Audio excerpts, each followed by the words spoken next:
Okay, it says it's live, but let's see, error, still not. Let's open the widget.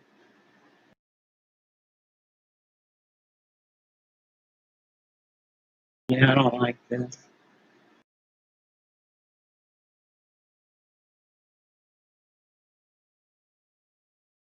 Let's see if I go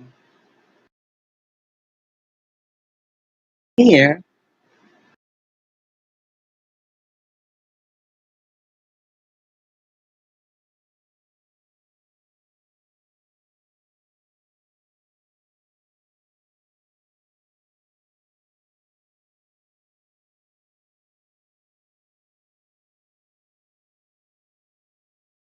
And watch it if it's better.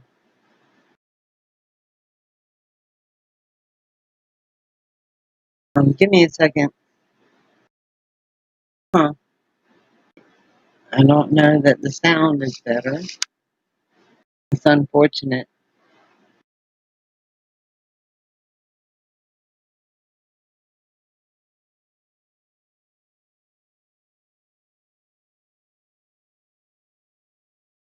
Okay, I could try something else.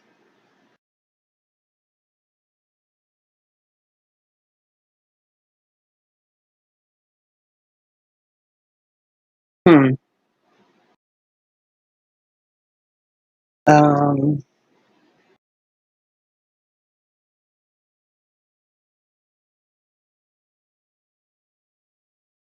Still testing this new way they got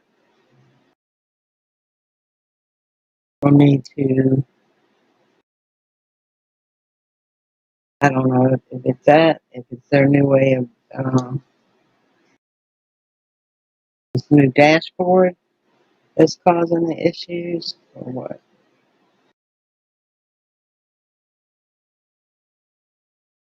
I don't know.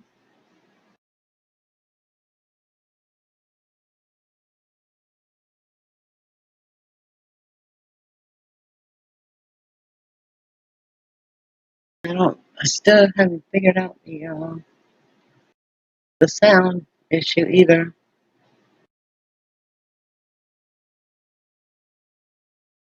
Still haven't figured out the sound issue either.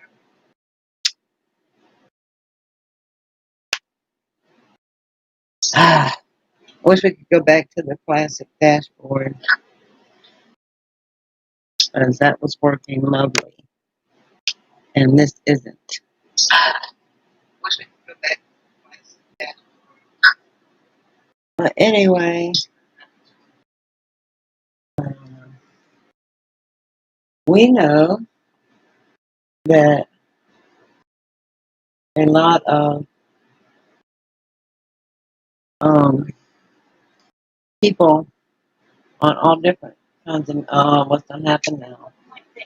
But I do want to minimize our footprint in dealing with people dealing with mental psychosis, those going through. A lot of people have been having issues on a lot of different networks because we know that the whole world now is dependent on the internet for shopping, for schooling, for a lot of people are working at home on the internet.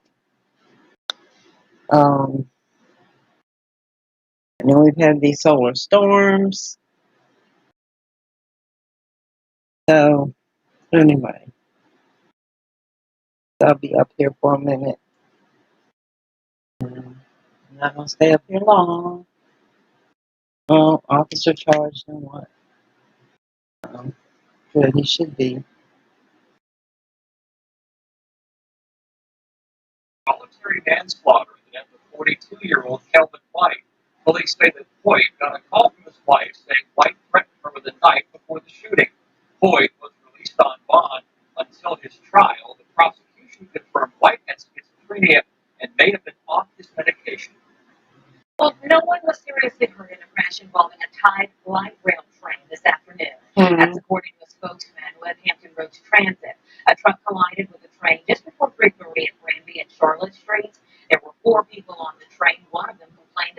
pain, but no one went to the hospital. The news everyone is waiting for tonight. The Centers for Disease Control is telling states to prepare for a COVID vaccine as soon as next month. That's from a report in the New York Times. We know that that's being rushed. And the ones overseas in Russia and I think Brazil or somewhere else, the vaccines that they tried have not been successful either. I honestly don't see how they will be with this type of virus. And because of all the mutations that are going to happen, they might create a vaccine for one for strain. So, North Carolina had 38 deaths and more than 1,100 cases. A new study from ODU shows don't know. 60% of you are concerned about getting coronavirus and going to the hospital. 83% believe wearing a mask will reduce your risk, and 90% say social distancing. Okay, let me check on space weather right quick. On Indian River Road. It's available for adults and children ages 13 and older. Volunteers will hand out free masks. Of course, it's going to open up So this wrong page to start with. I don't know why it does that now. last month, the new board to start the semester online. Virtual learning will go for 8 Yeah. November. All right. public Wi-Fi will be available. Hmm. Your facility, libraries, and schools actually be found even from buildings being closed due to the pandemic. School leaders tell us they remain committed They at least to people making it used to open up this page, but at least they had the link there for it. And now parking spots. they don't. You have to go to 2 different links to get to it. All right, there we go.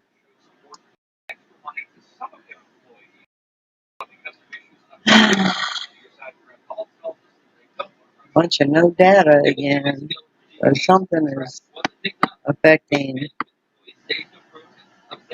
and they can't even give you the solar wind speed. No data, no data. Hey, how are you doing, sweetheart? How are things? How are things where you're at?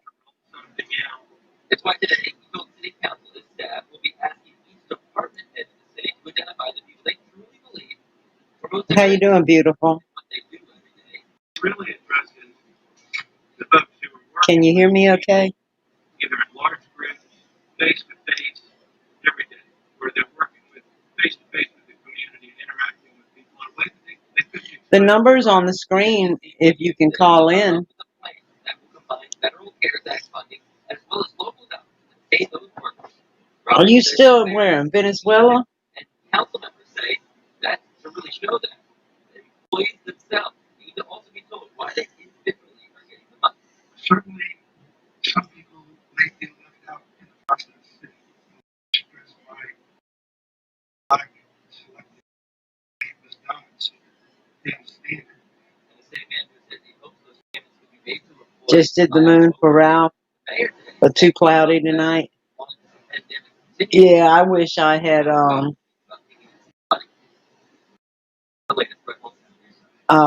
James is live probably on Facebook. Hold on, let me see if I can share it. Let me see if I can share.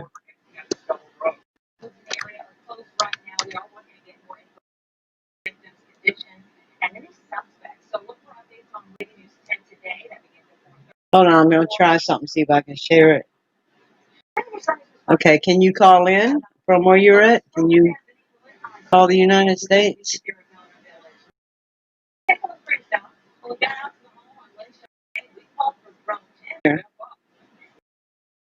Oh, lots of calls are banned.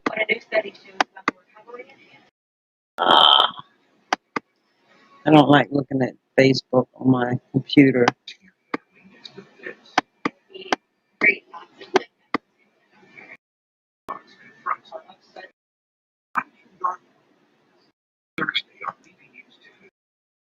Saving money for the animal shelter. Should I just make a big batch for $3? How about keeping your money in my bank? It's $7 a month. It's your money.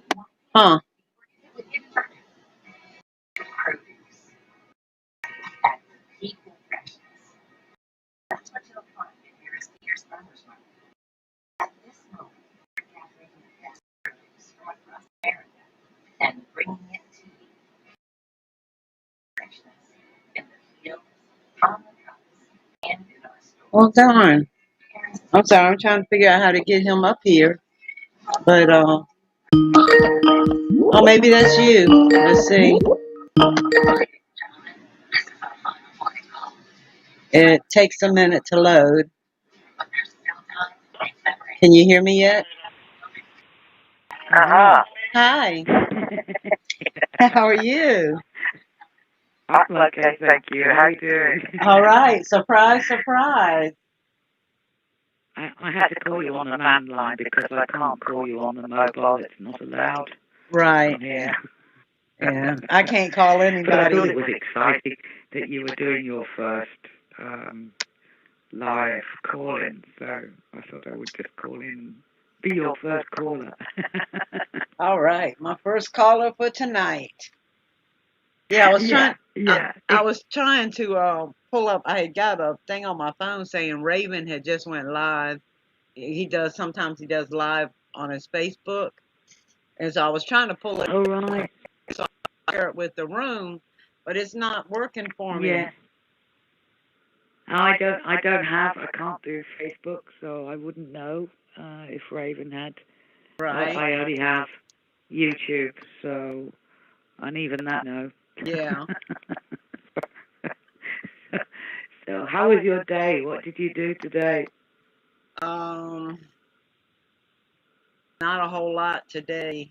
I tried cutting my hair to hide some of the gray, but it's one of those temporary colors, and it didn't. I don't know if it covered the gray or not. I'm scared to take the towel off my head and look. I've never been confident enough to do that. I just live with the grey. Well, mine's like a dark gray, right? So it really doesn't blend well with the blonde hair, which was my natural color. And Yeah. so I just don't like the way the two is almost like a platinum blonde white is the color of her hair, but my hair is a dark gray, and I don't like it. But anyway, I know what you mean. I'm quite happy with mine because it's sort of what they call salt and pepper. Oh yeah, you know, see, I it's wish all mine different. was. Yeah. So I'm happy with that. I don't complain. Right. I had an interesting day. Today I went out to try and get some food for the dogs. Right. Because we were getting really, really desperate, and I managed to get through all the roadblocks and managed to get some food. And then on the way back, the heavens opened, and my van broke down.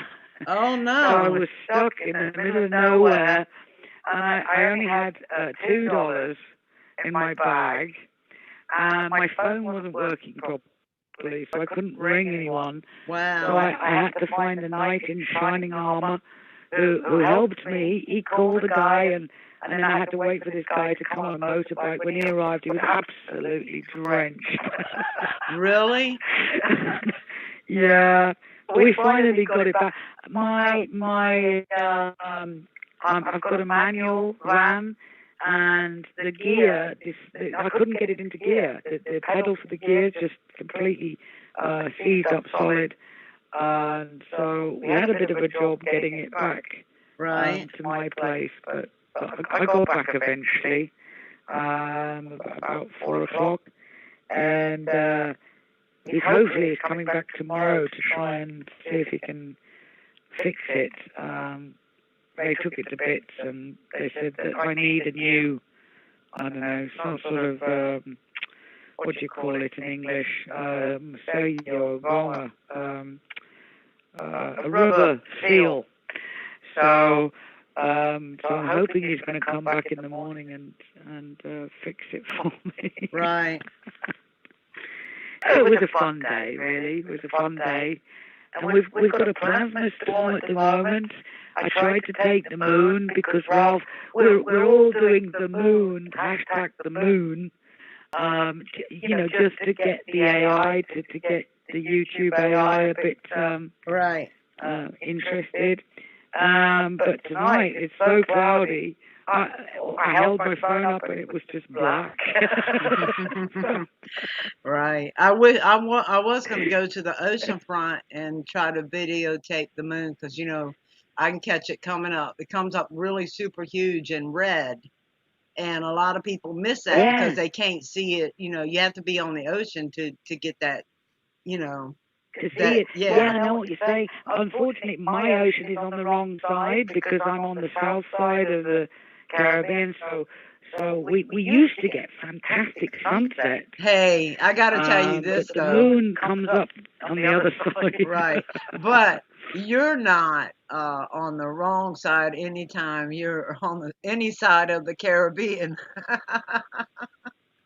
Well, I wish that's I was true, on that but water. we've had some terrible. We got hit by that storm that I came know. through last week, and it knocked the power out for 2 days. I had two 12-hour power cuts, and of course the internet was absolutely rubbish.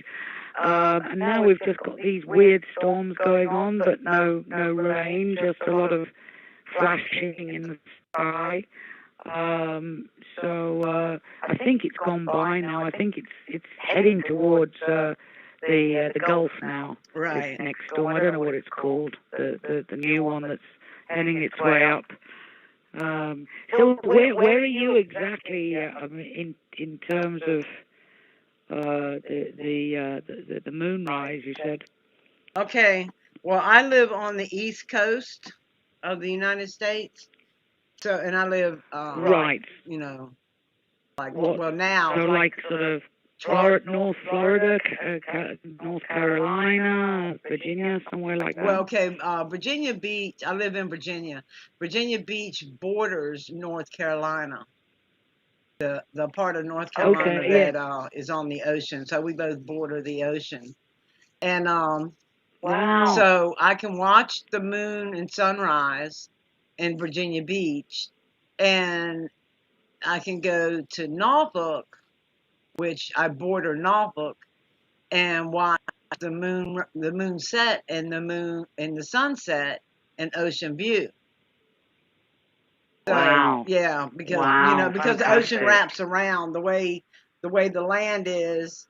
If I go to West Ocean View, then I'm on the west side of the water, and then if I which is called the Chesapeake Bay, and then I go So to you've got like a really good panorama view. Right. And actually, there's a I know spot what you're saying. in Virginia Beach that there's a corner spot where the beach actually corners. It turns like a left. That if you it's still Virginia Beach for a while, and then you go into Norfolk, and then it's the same water, but then you're in Norfolk. But if I can get on that corner, I could watch both the sunset and the moonrise at the same time when when the moon is rising as the sun setting, like on a full moon. On a full moon, I can catch both of them if I go to the right spot. The only problem with that spot is that's where Fort Story is. It's a army base, so you can't really get on the beach there. Oh, of course. Yeah, I'm with you. Yeah. So you must be pretty close to Rose then, because Rose is. Yeah, she lives in Virginia not Beach far too. from there. Yes. Yeah. Matter of fact, I need to call her, and once I get because she's going through a really, really tough time at the moment. Yeah. I spoke to her today, because Tom had his day for treatment is like Wednesdays, but today it was a shorter treatment because they threw so much at him last week, it just upset his system so much. So today she said it was a shorter session, but he's still, you know, his body's really having trouble coping with what they're throwing at him at the moment. Oh yeah, you know what I mean? chemo having his last chemo treatment. That's what I thought. I don't know for sure. I mean, they're trying to get it all balanced. You know, his system is coping with it better, but yeah, she's really been up against it. Bless her. The last couple of weeks has just been an absolute nightmare, really. But yeah, I spoke to her today, and he's okay. He ate a little bit today. She said he'd eaten a bit, and he was feeling very tired, but he was, you know, okay. Right. So yeah, so if you get a chance to touch base with her, do. Well, please yeah. do, 'cause I think the more support she gets, you know, it gives her the strength to carry on. I think when she feels that we're all, you know, praying for her, Right. and, you know, sort of thinking about her, I think it sort of gives her that extra energy that she needs. Right. Well, I got a car now, but it's not legal yet. I got to get the registration and title done. So I wanted to let her know once I get that done, then I can swing by and help her with some stuff, you know. All right. So you might be able to, yeah. I that know would be she's got her nice. son that lives, you know, in town, and I guess he goes over and helps her with some stuff, but, you know, I can fill in some areas that he might not be able to help with, so. Yeah, I think the thing, it's always hard. I mean, I said to her the other day, look, I don't want to impose on you because I know you're up against it. But I mean, you know what it's like when if everybody's sort of offering to do stuff for you, it can get a bit overpowering, Right. I think. So I just sort of said, well, you know, anything you need, just let me know, sort of thing. But you're a lot closer than me, of course. I'm so far away. Yeah, she's not so- more than 15 minutes away from me. Yeah, I do feel so far away from her sometimes. I mean, I know we can talk on the phone, but it's not, you know what I mean? It's not if I could just jump in the car and, you know, come and visit sometimes. But Right. I'm stuck here for the moment, and we're still on lockdown.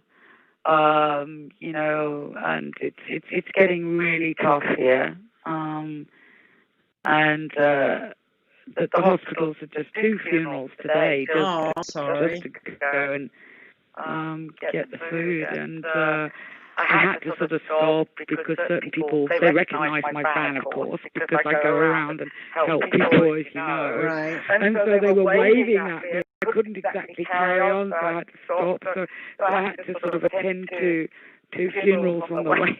Oh no. God. And it's you know, sometimes it's a day until I broke down. And then it was just, you know, a different story, really.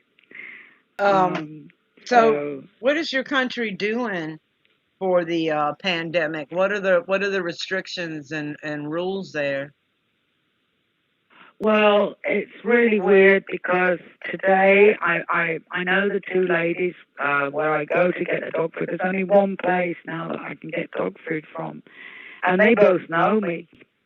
And normally they let me into the shop, you know, and we say hello, and sometimes I'll take biscuits, you know. And they were both wearing these plastic, you know, face masks, like full face things, like the firemen wear. Right.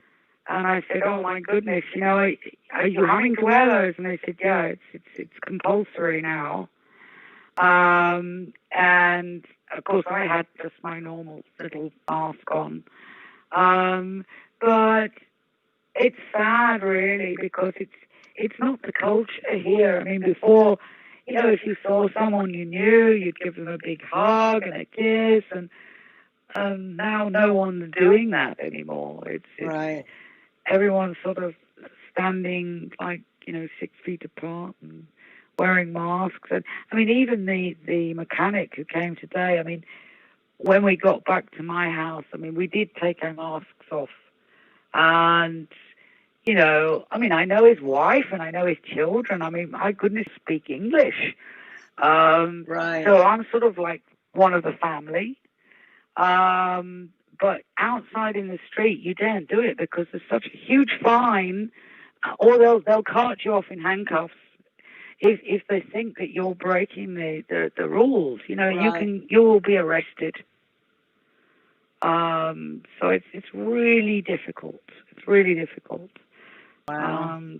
And it's not what the culture is here. Do you know what I mean? It's Yeah. I miss the old days because everybody used to get on so well, and there was none of this politics. There was none of this aggression. There was no, thing. Which I won't mention the name in case your stream gets hit.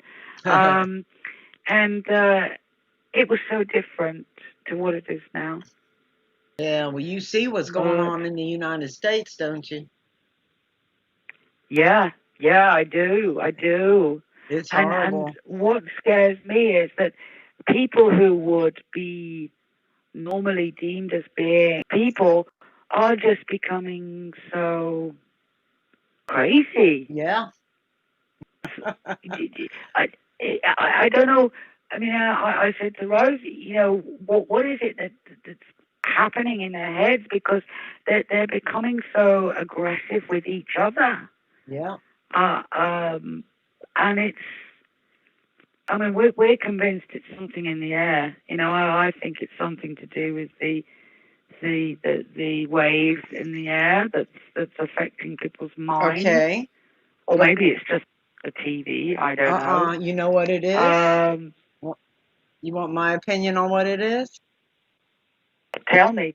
Scripture tells us that in the last days, men's hearts will wax cold. Scripture tells us that good will be called evil and evil will be called good. It also tells us that God will leave some people to a reprobate mind, and meaning they can believe any of the craziness because he doesn't want them. He's given up on them, and the ones that he's given up on, we are seeing them. We're seeing them. We're seeing their behavior and their thoughts and their craziness, and that's what I think's going on. Yeah. It's all in Scripture, and we as humans keep looking for explanations when all we got to really do is go back to the Bible. And everything that we see that's going on, from the earthquakes to global warming, which I call biblical warming, to this virus, which I call the great humbling, crazy. In the UK, right to the throne. Oh, I haven't seen that. I've watched some of his stuff, and I think he's a loony. He's completely bonkers now. But you said that's going on in the UK? Firsthand. Well, Penny is the best. Penny has it. She's been watching a lot of documentaries on it. She's probably the best, authority on what's going on. She's done a lot of research. Yeah, but does she live in the UK? I said to her the other day. Does she live in the UK? She's based in the she lives in the UK. Oh, okay. And she's been following it, but I can't get my head around it at all. And I mean, I'm meant to be from the UK. I mean, I know I've lived here for 15 years, but I keep in touch. Right. And it's just beyond me. It's completely crazy. It's completely crazy. Well, as well, I've got some very, very good friends who I've known, on YouTube for the last 4 or 5 years. I've kept in touch with them. And one of my friends in Japan, she's actually stopped doing videos. She says she has to take a break from it. She can't take any more. It's like Japan. And he said it's crazy down there in Australia too. Wow. I just think it's going on everywhere. This is, like you say, it's a whatever it is, it's Biblical. happening everywhere. Yeah. Yeah, it Yeah. is. It is.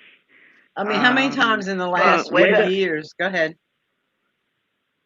I was going to say, whether this is meant to be or whether it's man that's... You see, I have this theory that man has become so arrogant with the use of the technology, all this AI and 5G and everything else, and the pollution that the amount of pollution that all this information creates. I believe it's a natural thing. It's the positive energies fighting back against all this negative. I don't think it's almost like the great flood before, when the Almighty got so fed up with it all, he said, right, that's it, here comes the flood. And I get the feeling that it's, we're heading that way again as absolutely. as humankind. As in the days of Noah. Yep. Yeah. Sort of like it's like a reset, because we're the ones that have done it. The human side of us. We're the ones that have done this. Life to not be greedy and to do to do what Jesus taught us when he was here, which was to love, to do the right thing. To do the right thing. Yeah. And that that's including things that involve the animals and the plants and the trees and everything that God taking care of everything. Yeah, I agree with you. I wouldn't say I'm not a great. I've read a lot of texts. I haven't just read, the Bible over the years, but I've read a lot of other texts, and I think all of them say the same thing: that we have to be, meek and humble, in the face of the Creator, if you like. And it's all about the heart, isn't it? It's not about the mind. I think these people that think that they can reach this higher level of intellect and they can play God is just really, the wrong thing. It's not right. I'm really against this transhumanism thing, which is really coming very soon. Yeah. To a big screen near you. It really is quite scary what they're doing now. And it's all about DNA now. It's not about chips or about. See, it was about that. It was also data storage. Right. It was also about that in the times of Noah, when the fallen angels had slept with the women, with the yeah. And I'm wondering if that's a sort of a parable. They didn't actually sleep with them. That's their way of explaining to us that they were messing with how we were designed. It's not meant to be. Because it's in our DNA. Our ancestors, we carry that history in our DNA. They know that now. They've proved it. So I think if you're designed like that, you shouldn't try and mess about with it. You shouldn't try and change it. Well, that was Satan. Satan's goal was to bring about sin in man. That's why every human now is born with the sin of seed, or the seed of sin, because Satan and his fallen angels slept with women, humans. Okay, but I hear what you're saying, but then if we're talking fallen angels, the fallen angels have to be some form of living entity, right? Well, they were. Yeah, God created So- them, but they're not human. Exactly. So they have to come from a dimension that we are not, in our joint minds, aware of. That dimension still has to exist, in my opinion, because if it was there before, it's got to be there now. Well, of That's course. what I'm saying. But right, and that's probably why the It- Sumerians and them drew pictures of what mankind likes to call aliens now. But of course, fallen angels are Aliens. aliens because they're not from Earth. They weren't. Yeah. They weren't made from No. Earth. They were made in the heavens. So okay, well let me. You've only got to look at all the ancient, the ancient Native American texts and the Egyptians and the Peru. They all talked about this. Right. They were all aware of it. They just described them in such a way that they were definitely not, like we are. I don't know if that's. I do believe that they are of a dimension that we do not see, because when you go through the dimensions, if you look at the fourth or the fifth dimension, they're there. It doesn't mean to say it's not there. It's like they talk about God. Well, you can't see God, so then He doesn't exist. Well, just because you can't see the Creator. Well, you can't see air, but you know it exists. Exactly. It's all dimensional. It's all a matter of perspective. So yeah, I always have an open mind. I don't have really any major opinions either way, because I'm one of these people that just goes with the flow. I accept everything. The only thing I don't accept, and people ask me, well, what do you believe or not believe? The only thing I don't accept is the Big Bang, because I feel that the universe was created by an incredible architect with an incredible eye for detail down to the nanoscale. Yeah. How can you say it was created by some kind of accident? It's just not possible. Right. So, Mrs. you know what do you I'm know saying? Mrs. John Johnson? John Johnson. Mrs. John Johnson. Kim? What? Anyway, she's in the Right, yes, yeah, yes. she's in the room and she said hi to you. She's been Hello. I just wanted to say that because I guess you're not looking at the chat room. No, because I'm on my landline. Right. I have no idea who's there. So she was saying hello to you. Yes, I don't know. I've read a lot over the years, and it really wasn't until last year that I found myself. That I was able to come to terms with who I really am. The person, my inner person, not the outer person. That gets stuck in rainstorms. Long time to get to that situation where I'm at one with everything, and I just go with the flow now. It's whatever is meant for me, I know it's going to be, and that's it. It's not my decision. I have free will, but I don't feel that it's really my decision. It's part of a bigger plan, if you know what I mean.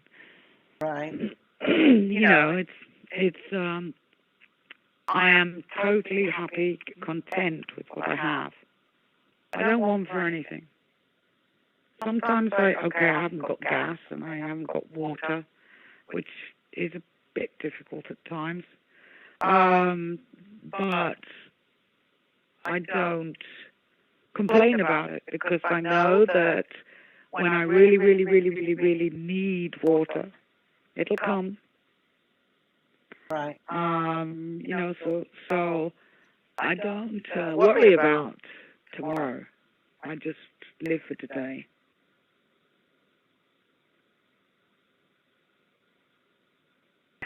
Times so worried about them that constantly thinking about I welcome it. tomorrow are not realizing they're in the moment now. You know, what can you do for someone now? Right. Say, this moment. Right. Because if you're not doing that, then you're just wasting your time. It's like, isn't there something in the Bible that says something about that you All that we can for each other while we're here. for each other Yeah. and creating positive, loving energy? Because I think the more we can raise people up, the more we can create a better world. Not by protesting, not by fighting with each other, but by simply understanding your neighbor and being kind and considerate. Because if you understand that everyone has a different persona, a different point of view, a different way of life, you can help each other. You can learn from each other. It's about creating community, isn't it? It's not about saying, well, if you don't think the way I think, then I'm not going to talk to you anymore. I mean, my neighbor, she's devoutly Catholic, and I don't have any problem with that. You know, Right. That's her faith. Okay, it's not mine, but we don't argue about it. I mean, we love each other. We get on, very, very well.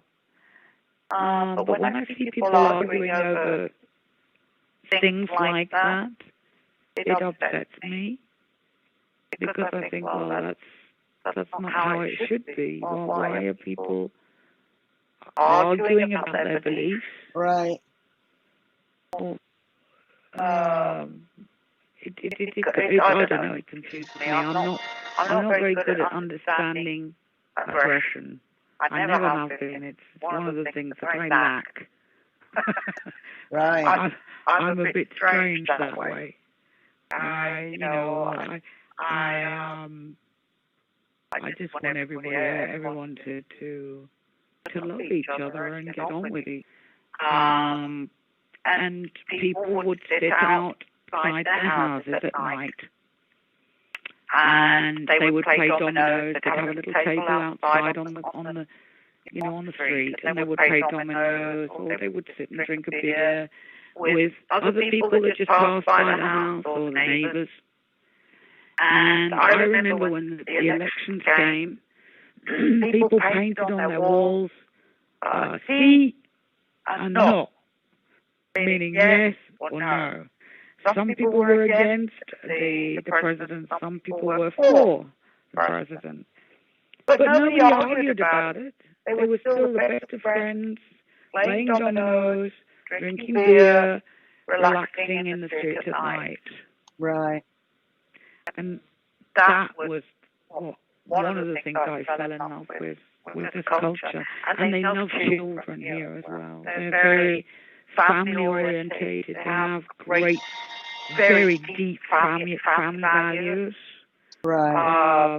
Which we lost touch with in the UK when I was, 25 years old. It sort of went out the window. And so I fell in love with that when I first came here. I thought, wow, I want to come and live here. And so I did. I came with my, I have my doubts. Well, yeah, I honestly, and not because I want to think negatively, but I think we're in that part of Scripture that we were warned about, and I think the times are only going to get worse. Not saying that we can't make positive impact on some people's lives while people are going to be struggling through this, but as far as the whole goes, the whole picture, yeah, it's just going to continue to worsen. There's supposed to be a quickening that happens, and I think that's where we're at. And so, I think things are just going to continue to ramp up. And every day. The quickening is tell me, is the quickening like the rapture? Like, is that sort of Well, I don't know when the rapture is going to happen, but what I mean, the quickening, as far as all of a sudden things are happening, we're being bombarded death rate, and it's going to mutate. And once that hits, you can look for everything else to fall in place quickly. Yeah, that you're right there, because the nature of all viruses is because the way they are coded, because all they are bits of DNA. They do evolve, because that's how they're designed to work. Right. And so, of course, it's going to evolve. Of course, it's going to. And if we shut it off, Scripture tells us that there are unseen forces that we battle with, right? So how do we not know that even these viruses are some of the unseen forces that he was talking about? Because they are alive. Exactly. They are alive. And they battle again in size. But God said we had to fight against things that were unseen. Well, I think in a way you're right. Although a virus is not a living thing, it's not like a biological entity. It has to be activated by a living cell before it enters the living cell. Sorry, I'm losing my voice. Before it enters the living cell, it is a packet of data. It's like a bit of data that floats around in a computer. But once it enters the living cell, that's when it latches on to the DNA. Well, it is alive before it enters, but the thing is it can only live so long without a host. It has to have a host. So yes, so exactly. it is alive. It's a parasite. It's a parasite. But it's dependent upon on his own. So wouldn't that seem like something? Exactly. Something of his caliber. It's the negative side. Yeah. It's duality. It's duality. Exactly. Yeah. Everything, when you think about it, we have this, and we've always had it for. You have the positive and you have the negative. You have the sun and the moon. We have night and day. We have everything is always mirrored by its opposite self. Exactly the same. You have the RNA and the DNA. You have a mirror image. Even when you think about it, you go down to how we are created. How a baby is created. It's such a chance of which side you get as to whether you become a boy or a girl. At the early stage of creation, it's one tiny little change in a vast sea of possibilities. Right. Yeah.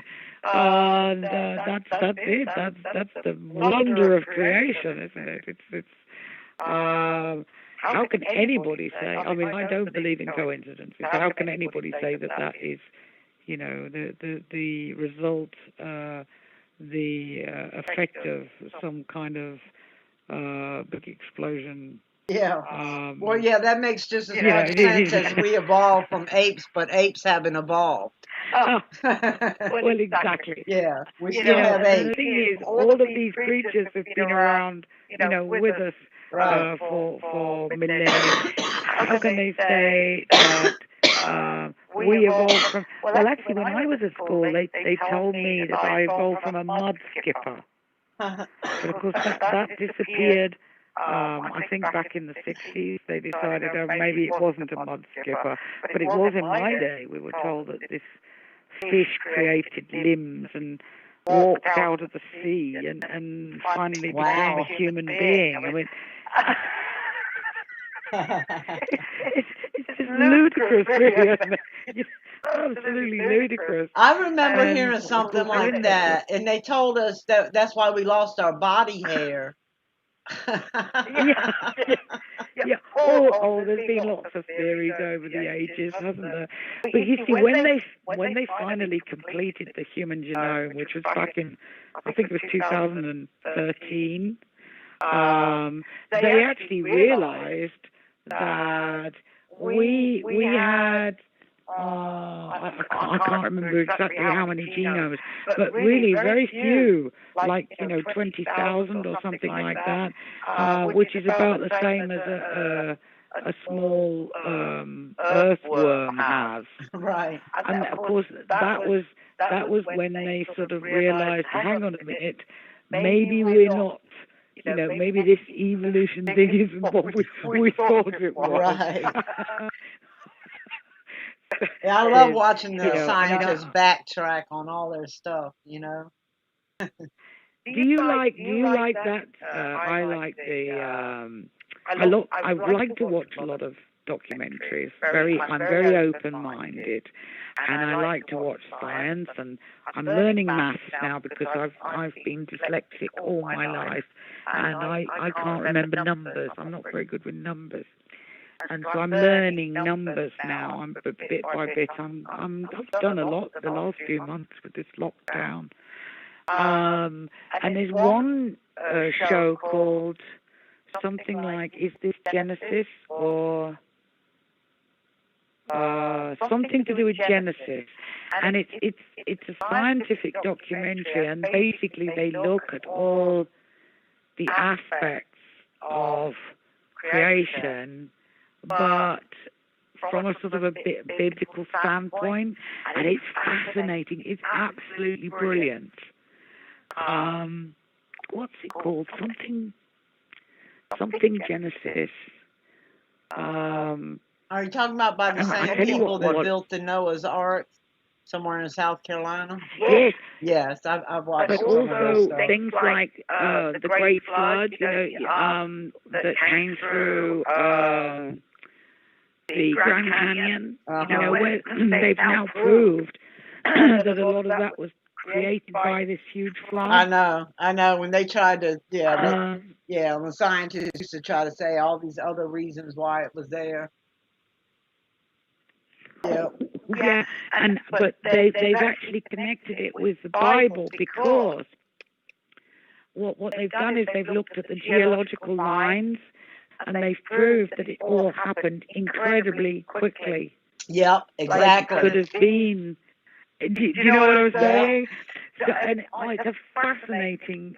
They do these little short documentaries. They're only about sort of 15, 20 minutes long for each. Yeah. And they've done one on the evolution of animals. They've done another one on St. Helens, and the coal, the creation of coal. Because these scientists used to say, oh, coal takes millions and millions and millions of years to create. Oh no, it doesn't. Right. And it's really, it's a fascinating. I'll have to tell Rose. In fact, I think I sent Rose the link a few months back. But I think it's a great channel. It's a really good. Yeah, I love the way they prove the old. I like the way they just look at it from a different. I like it when people drop the paradigms. It's when people get stuck into this rut.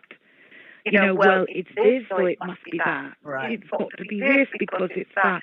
And I've never been one to, because I suppose being old-fashioned, the way I was at school. I used to often get stood in the corner for asking stupid questions. It was very old-fashioned education that I had. And I like it. I like to be able to think openly and not be told, well, it's got to be this, it must be that. Right. Well, what I like about them is they support the Bible with their findings, or their findings support the Bible's accuracy. They do. Yeah. They do, and that's what you love, because there's not many scientists out there that have the gumption to stand up and really, really stand outside the box. Right. And the reason why a lot of the scientists don't do it is not because they are atheists, it's because they don't get funding. Right. You see, if they go down another, sort of thought process, they don't get funded. Yeah, but Simple as that. unfortunately, they're They not have going to follow the their paradigm. soul is not going to be funded by God if they continue on that path, because they're choosing money over the truth and and the Yeah. Well, maybe some of them will. Maybe some of them will, because I mean, I've met a lot of scientists over the years. I've worked with a lot of them.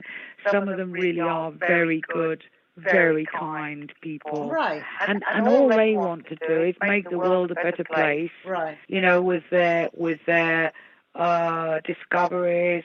They want to help people fight disease, fight cancer, or whatever. And so, to me, I think they deserve to be listened to by the Father, because I think it's a shame that they get forced into this. Well, you've got to go down that road, because if you don't, you're not going to get any money for your, well, then your they don't have idea. enough. They need to put more faith in God, because that man might not fund them, but God will find a way to fund them if they're trying. So, in other words, the biggest thing that scientists, doctor, or anybody could do for another human being is teach them the truth about God. Let them know that God is real, because once you have God, you have everything that you need. Yes, I hear what you're saying. It's a difficult topic, because the people have a different view of God. Do you know what I mean? Some see God so fascinated into following a particular religion, in inverted commas, then they're not going to think outside the box, because it becomes very difficult for them to do that. Not it. Okay. So I can. Knowing God I is can not see a is a not a. I'm not talking about having a religion. I'm talking about it's not a religion. Exactly. a one-on-one It's not a religion. relationship. That's where it becomes a problem. It's when it becomes a religion, and it's a shame, because if you look at it sort of on the basic surface of the teachings, I don't think they would have a problem with it. But when it becomes a religion, it becomes quite a problem for some scientists. Have For you instance, seen the documentary? hypothetically. Have you seen the Sorry? Have you seen the documentary that Morgan Freeman does about God? Yes. And he interviews this. So he goes Yes. to different countries and he interviews all the people on their different beliefs and their religions and whatnot. Anyway, then he goes on to this science thing, and then he interviews this astrophysicist and this shoot, who is this doctor scientist? Anyway, they all told him the same thing. These particular people did. He said science makes him believe in God further. The more that he learns about how everything works, the more he knows that there's a creator. Yeah. And And I know some scientists like that. Yes.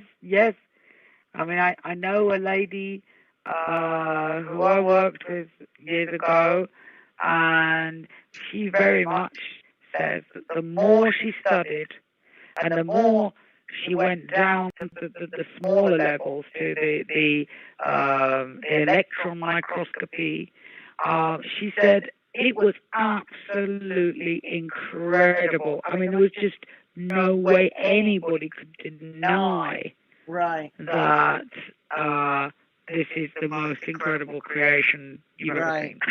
Because it was there in front of her every single day. It was proof. Yeah. And that, to me, I can see that now.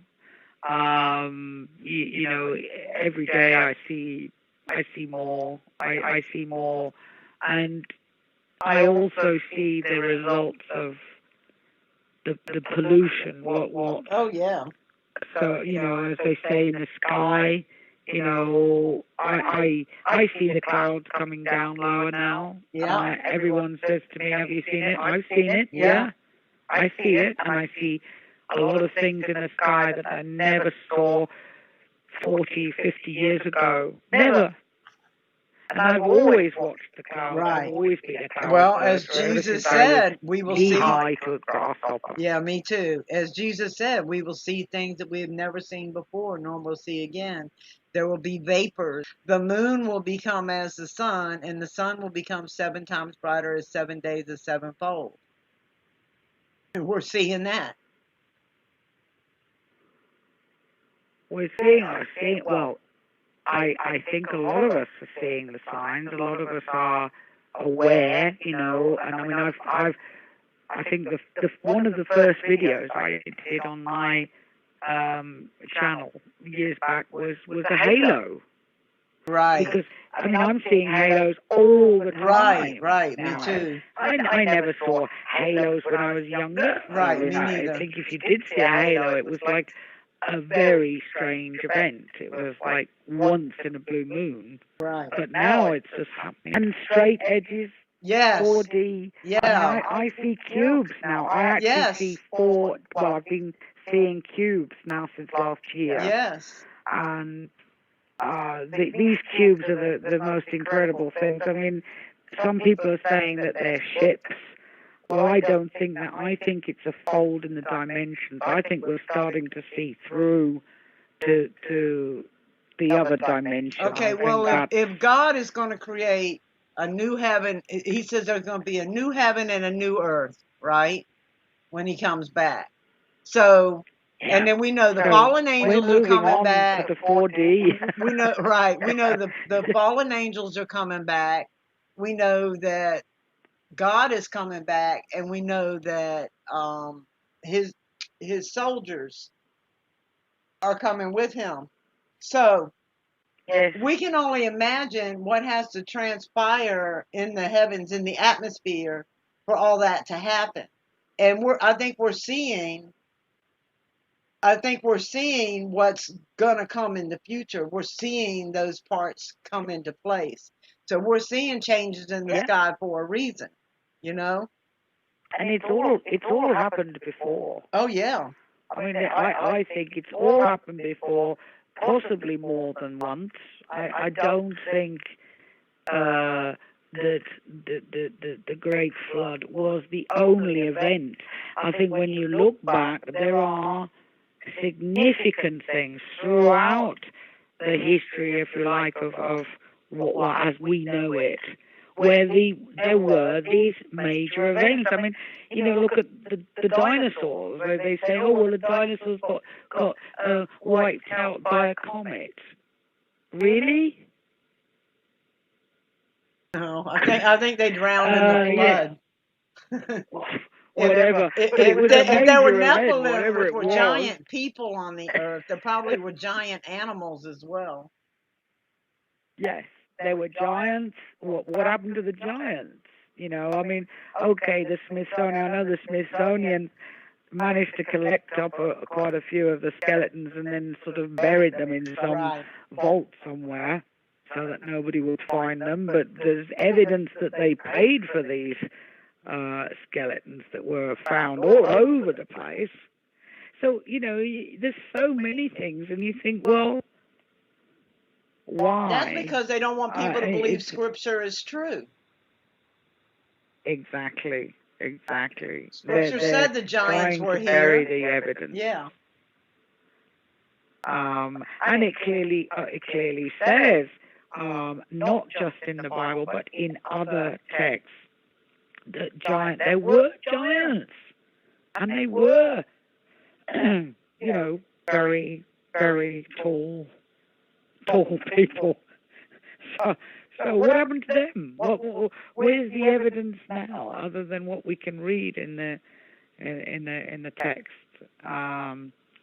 So many things. There's so many things, and I don't think that this event is something that hasn't been seen before. But what's going to happen, I don't know. and I'm certainly not about to even try and predict it. Somebody said to me, it was last year, I think, sometime, they said, if a big wave was coming, they're talking about this huge wave that's going to come across the Atlantic. Tsunami.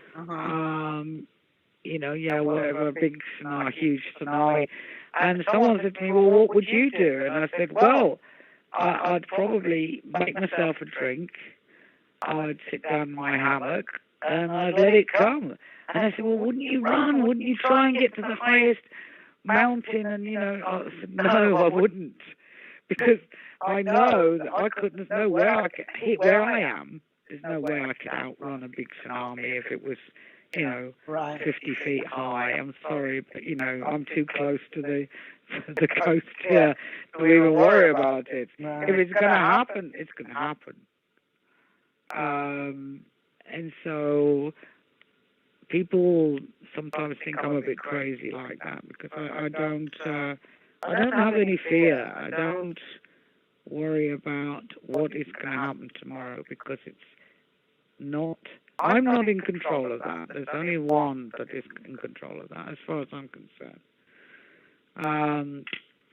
I would just, be ready, I suppose. I'm not wishing it. Right. I'm not saying that. I'm just saying I would be ready. It wouldn't be something that I would panic about or want to run away from, I guess. Yeah, your only option would be to climb the tallest tree you could climb and hold on. And that would be... Well, I think that being where I am on such a small island, I think even the trees would be, Yeah, they may be, gone. Yeah. So, is the weather always nice and warm there? Well, it used to be, yes. This year and last year has probably been one of the wettest and coldest years. Well, I know I say no, wettest is not right. The two coldest years I've ever known. We did have a drought when the lockdown started. March, April, May, and the part of June we had absolutely no rain at all. But now the rain has come. It's not like it was in the past. I mean, we're just getting cloudy days all the time. Right. And the sky's still flashing. I saw another flash. But it's still not raining. So the weather is really weird. It's really freaky here. It's not like I have ever known it. And my plants know it. Yeah. My plants, I've had the worst year ever with my plants this year. I used to be able to grow so many things. And last year I was lucky with my lemons. My lemon tree went absolutely crazy before Christmas. And I was able to make loads of marmalade without sugar. And I gave marmalade to a lot of my friends and neighbours.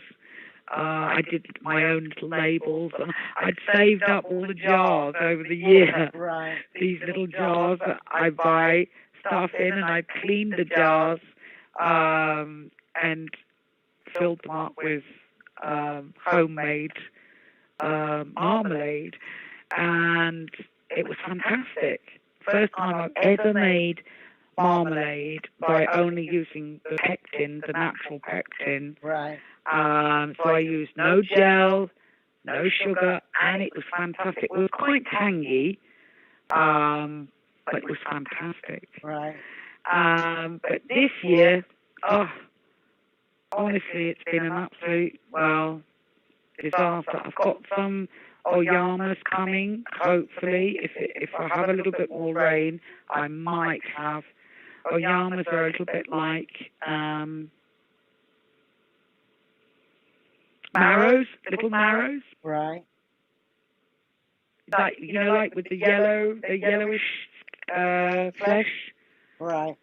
like Swede, but sweeter, and a sort of a mixture between a Swede and a, I don't know what you call them. Oh, so Squash, maybe. You could take those and mix them with the lemons and make a marmalade that's sweet and tangy. Yes, yes.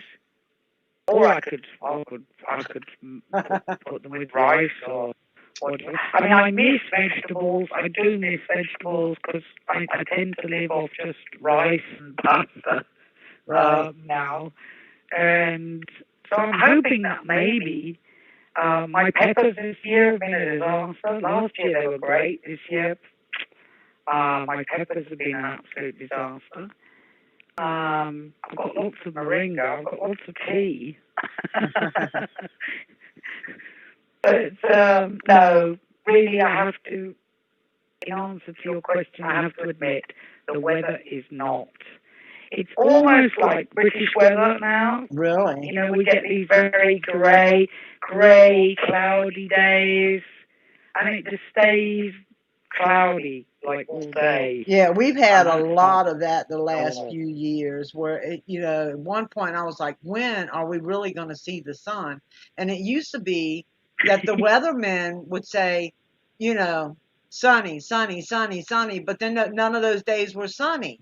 And now they'll say partly sunny, even though it's not even supposed to be cloudy, but sometimes it's gray for months at a time, and I'm like, this is so depressing. When's the sun coming out? Yeah. And when you do see a nice blue sky, it's such a treat. Yeah. I mean, I remember the blue skies here when I first came here. Oh, the blue was so beautiful, and the sea was so turquoise. I mean, it was just delightful. And now when we get a nice blue sky, it's a real treat. Normally we get this because most of the time, blue. Yeah, it's washed out. Yeah, it's almost white instead of blue. Yeah, white and black and white sunsets. I can't remember. Actually, I used to go and watch the sunset. I used to walk into town a lot and meet a friend of mine who was from Colombia. And we used to sit on this little bench and watch the sunsets. And I've got photographs from my old phone going back a few years. Fantastic sunsets. They used to say we used to get some of the best sunsets here. Right. Well, I can't remember the last time now, but no colour in them at all. Occasionally we might get a tinge of orange or a bit of red, but nothing like what we used to get. Well, I was reading today. Nobody notices. Right. This is what amazes me, that actually nobody, the average people here, some of the fishermen who know me, because when I was working in the streets, I made a lot of friends with the fishermen, the people that live, sort of in the streets. Right. And they've noticed. But your average guy that drives around in his, 4x4, whatever, they don't notice any of this. It's like they're too interested in their other lives to see what nature is, sort of what's happening around them. It's very sad, really. There's a lot of people that are in their own sort of worlds, distant with anymore. But that doesn't mean to say we can't put a bit of positive back in and help those people that have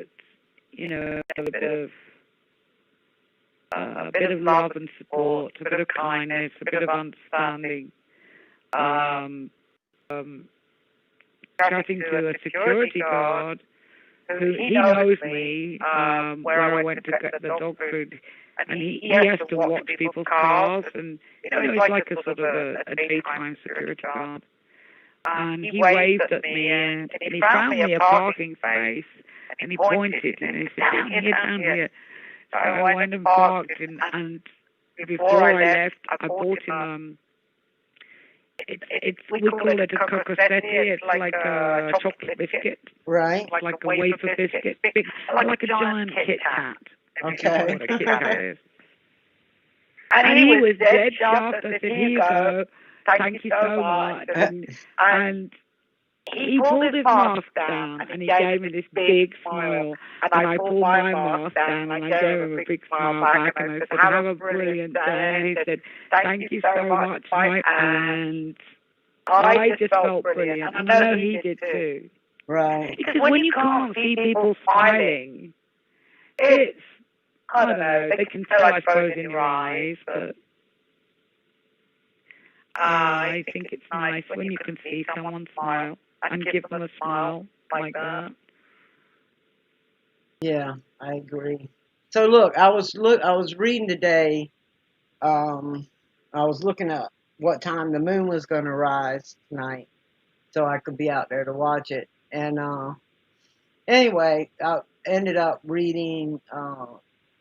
People ask questions about the color of the moon and stuff, and so they went on to explain that the moon's a little yellow when it rises, and once in a while it might be a little pink. Well, if you look at any of my videos that I uploaded to my channel about the moon Yes. rises blood red, and then one time it was so deep red it was maroon color. It was so dark red, it was maroon. I think I remember that. Yeah, well, this happens all the time here, which means something Like in a our strawberry atmosphere moon. changed, huh? Yeah. And that is something that goes back in the old texts as well. Yes. The red moon. Yeah, Yes, blood moon. definitely. Yeah. Yeah, blood moons or strawberry moons. Yeah. And see, I think that a lot of people, so they think the lunar eclipses, which turn the moon red, are the sign to look for. Well, I think that the moon rising blood red every single night now, when it didn't used to, is a sign that they were that the bright white that burns in your eyes. And it's also giving off, it's reflecting the radiation, the UVC radiation from the sun. Now, the sun isn't here, but right now the moon is reflecting UV radiation to the earth. So as Isaiah 30:26 said, the moon will become as the sun. So the moon is giving off radiation now that it didn't used to from the sun. Ooh.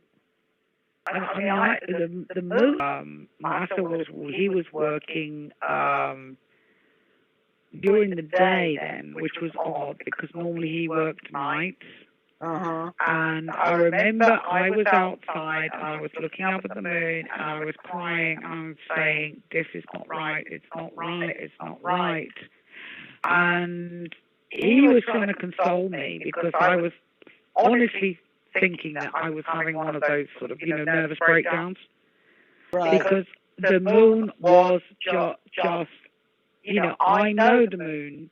I've watched the moon and the skies ever since I was little. Right, And I right. just said, this is not right, this is not right. And he couldn't see it. He said, well, it's the moon, what's wrong with it? Right. No.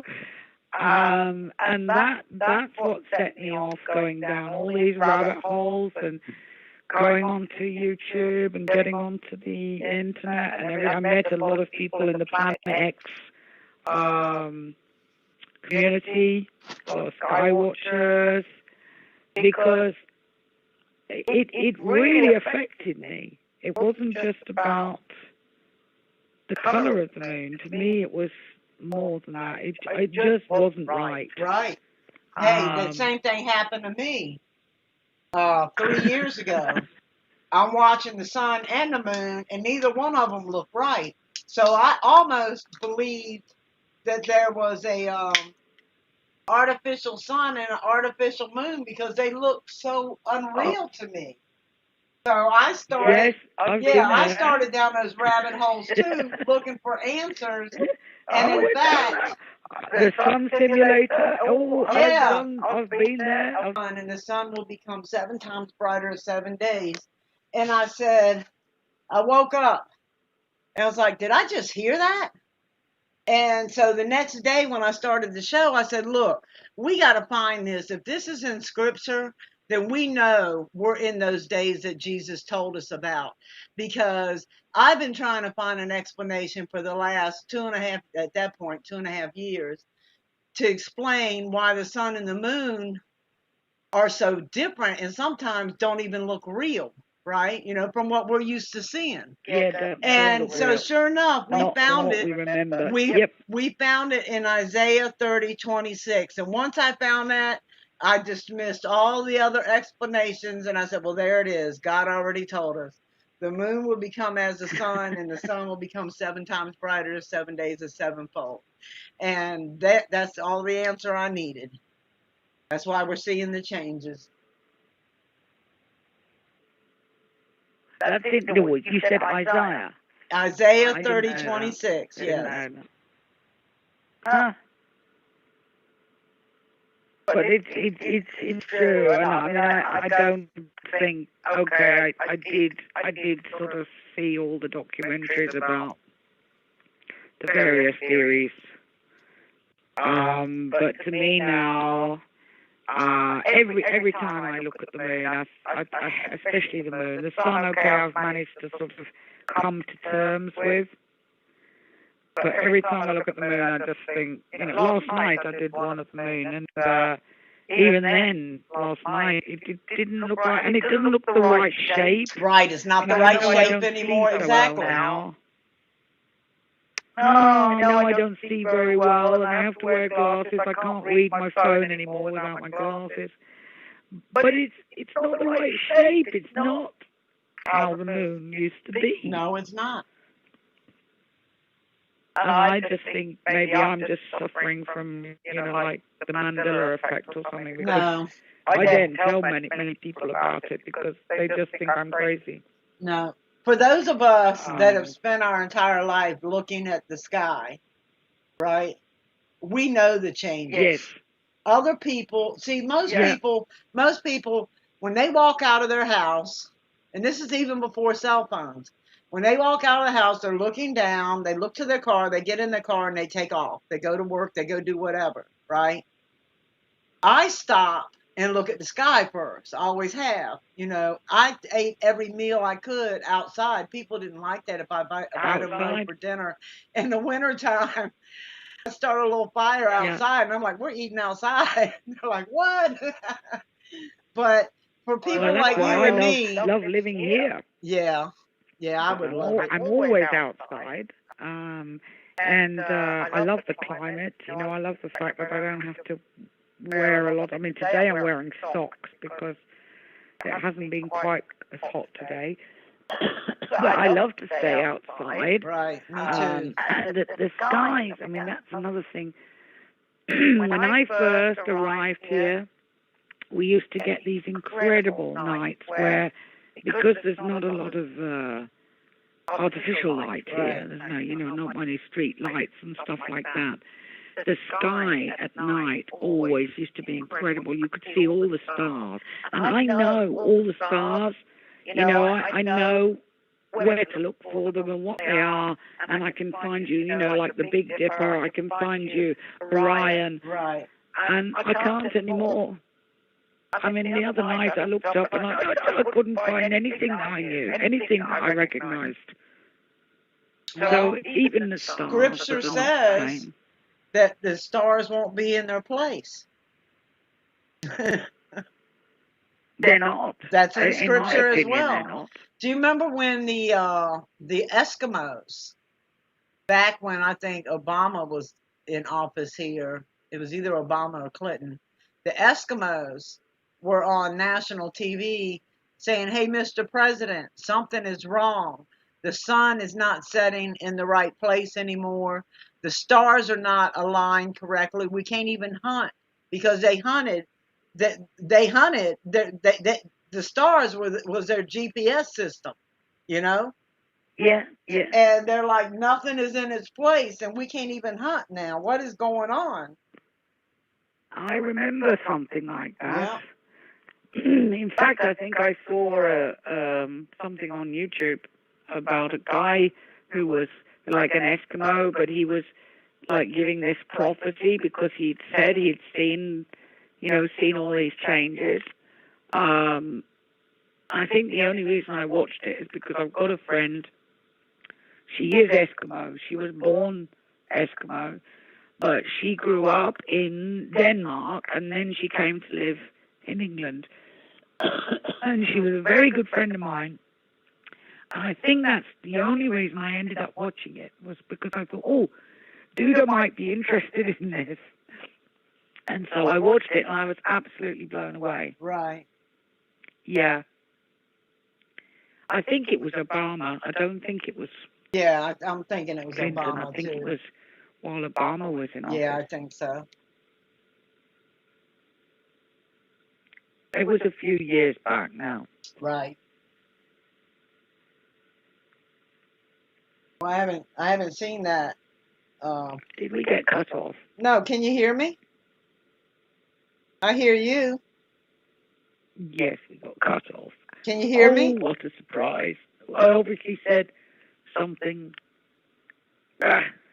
Can you hear me now? Right. Put my glasses on.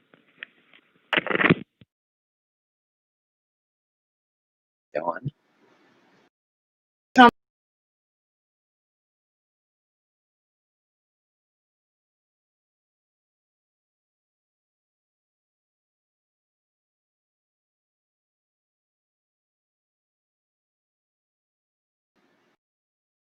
Yeah, I could hear you fine.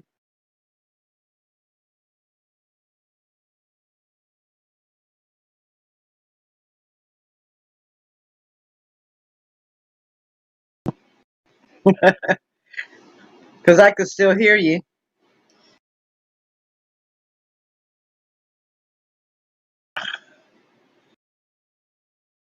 That's okay.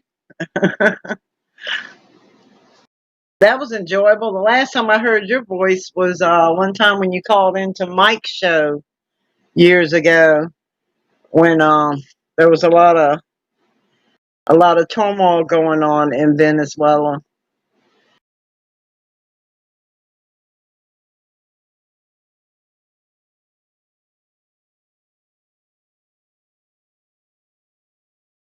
Oh, you're welcome to call back if you want.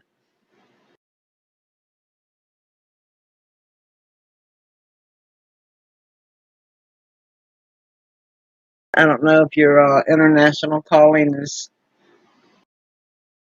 free. Okay.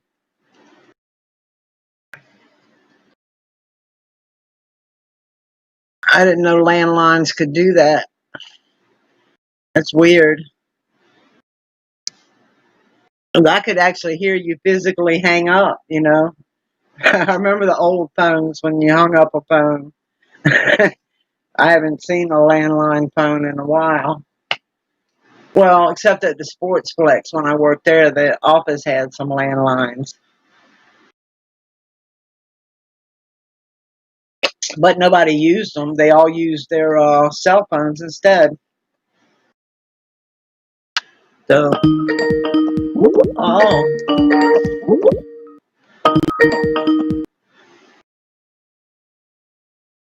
I must have said a word that triggered the old thing or something like that. Probably did.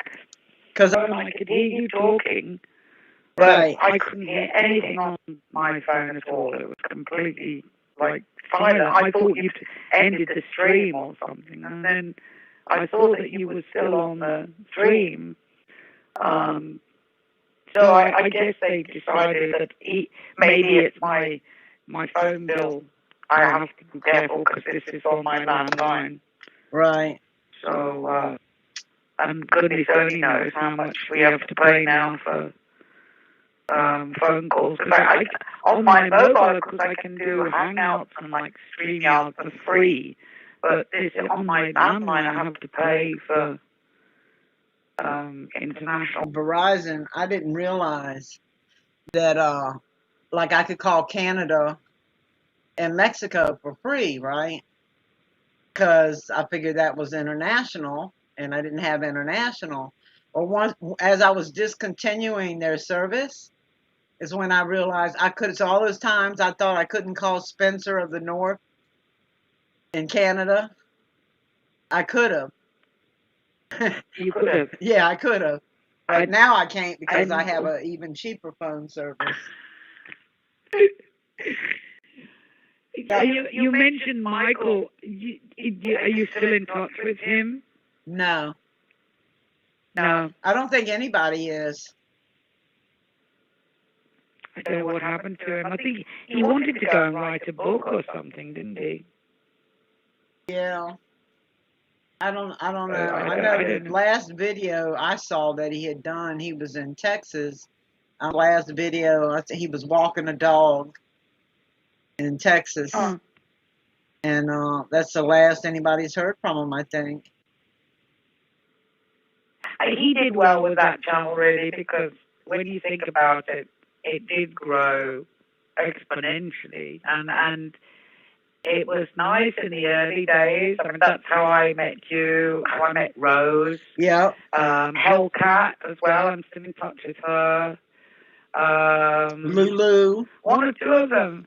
Nibiru, Nibby, I'm still in touch with. One or two, I don't know. Are you still in touch with Scan? I haven't heard from him in probably a year. I saw him a few months ago. He came to one of my streams, responding to my emails, and I'm really about him. Yeah, I hope he's Because okay. you know how quiet he was. Scan was not a great socializer, and I'm really concerned about him because he's not even sent me an email to say yes, I'm okay. I wonder if his phone number's still good. Maybe I'll try to call him one of these days. Oh, maybe just call him out of the blue and see how he's he doing. answers. Yeah. Yeah, well, if you do, let me know, please, Yeah. because I have been, and I said to Rose the other day, I'm really worried about him because he always used to come to my channel and, at least make a comment on videos so that I knew he was okay. Right. And now I haven't seen him. Well, I haven't seen him in a long time, in months. Well, I actually, hope he would hasn't say gotten now. It must be COVID. months. Well, I don't know. I was worried that either he'd been ill or I don't know. You know what goes through your mind. You worry about people. So I don't want to think the worst, but yes, I am concerned because it's not like him. It's not like him not to at least drop a hint. That Right. he's He used to okay. comment on my videos once in a while, and I'd go comment on his. And yeah, I haven't heard from him in a long time. I mean, it is. I know it's hard when you get more subscribers. It's very hard to keep in touch with everybody all of the time. It's a matter of who you get notified with, really. Right. So I'm not saying that I'm cross that he hasn't been to my channel, but I've sent him emails as well saying, "Are you okay? Just send me a response," and absolutely nothing has come back. Maybe he just doesn't have access to the internet. Well, that's possible. I don't know. I'll try to call him tomorrow and see. It's too late now because it's almost 1 o'clock here. Yeah, and I've got to go and feed my dogs. I haven't fed my dogs yet. What time is it there? It's 12:40 something, I think. It's nearly 1. nearly 1 o'clock. In the morning? Yeah, Yeah, here and the too. mechanic's Oh, coming we're on bright the same and early time to. zone then. Yeah, we're on Eastern. Yeah, I'm on the same as you. Yeah. Oh, Just a bit further south, but yes, pretty much on the same time zone. It was nice that you remembered me because sometimes people don't remember me. You know, right. um, Oh no. who the other night, Bruce forgot all about me. Bruce is the guy that does all the the sort of Mars photographs and the moon stuff and what have you. Right. Great guy.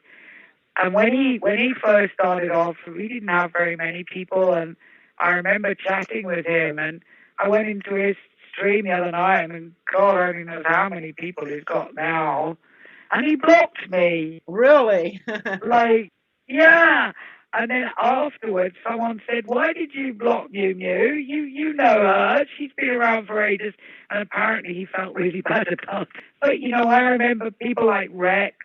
I used to have quite a good rapport going with Rex, and I had his email. Right. But now he wouldn't remember me. I mean, he's got how many? Something like 32,000 subscribers or something. I mean, he's got loads. And Funky Blue. Do you remember Funky Blue? Yes. Yeah, she's still around. She doesn't do videos, but occasionally she'll drop into Rose and she'll put a comment. She just got a new phone and she's trying to come back onto YouTube very soon. Because Lynn was always brilliant at keeping in touch with everybody. I don't know how she did it. She used to watch everybody's videos. Right. So there's still a few of us still going strong, which is nice. The old crowd. Who else might you remember? Oh, Audio Skywatcher. Oh yeah. He's still going strong. And who else was there? Was Nibby Brew. You seen Tyrone lately? Old school? What about Naughty Beaver? Do you remember Naughty Beaver? Yeah. Used to do all that amazing stuff with Nostradamus. Yeah. He's got so big now, he probably wouldn't remember me anymore. But he's still going strong. He's still got a channel going. Is he still covering Nostradamus? Yes, of course. Yeah, he hasn't changed. So that's quite nice because there's a lot that have either disappeared or got so big that you can't even sort of go into their chats anymore because they're just so big. Yeah. Like Jamie. I mean, Jamie's channel now is absolutely phenomenal. I don't know how many subscribers he's got. I don't know if you remember Jamie. What was the name of the channel? I'm just trying to remember. The Impossible Channel. Oh, yeah. He used to do all this, like impossible stuff, like the roads where the cars roll in the other direction. Yeah. A bit like Mr. MBB. Right. And he used to do these incredible sort of compilations of all this incredible, amazing, wow stuff. Right. And he still does that, but he's now got I don't know how many. It's absolutely phenomenal the amount of people he's got on his channel. I can remember I used to send him little emails, little clues about something that had happened or little ideas, and he'd always add them into his videos. He never mentioned my name, but I always knew that he'd read my email. Right. And then he'd come back to me like a week later, and he said, "Did you like that video?" I said, "Yes." But now, I mean, he's just like too big, far too big. So I'm not in touch with him anymore.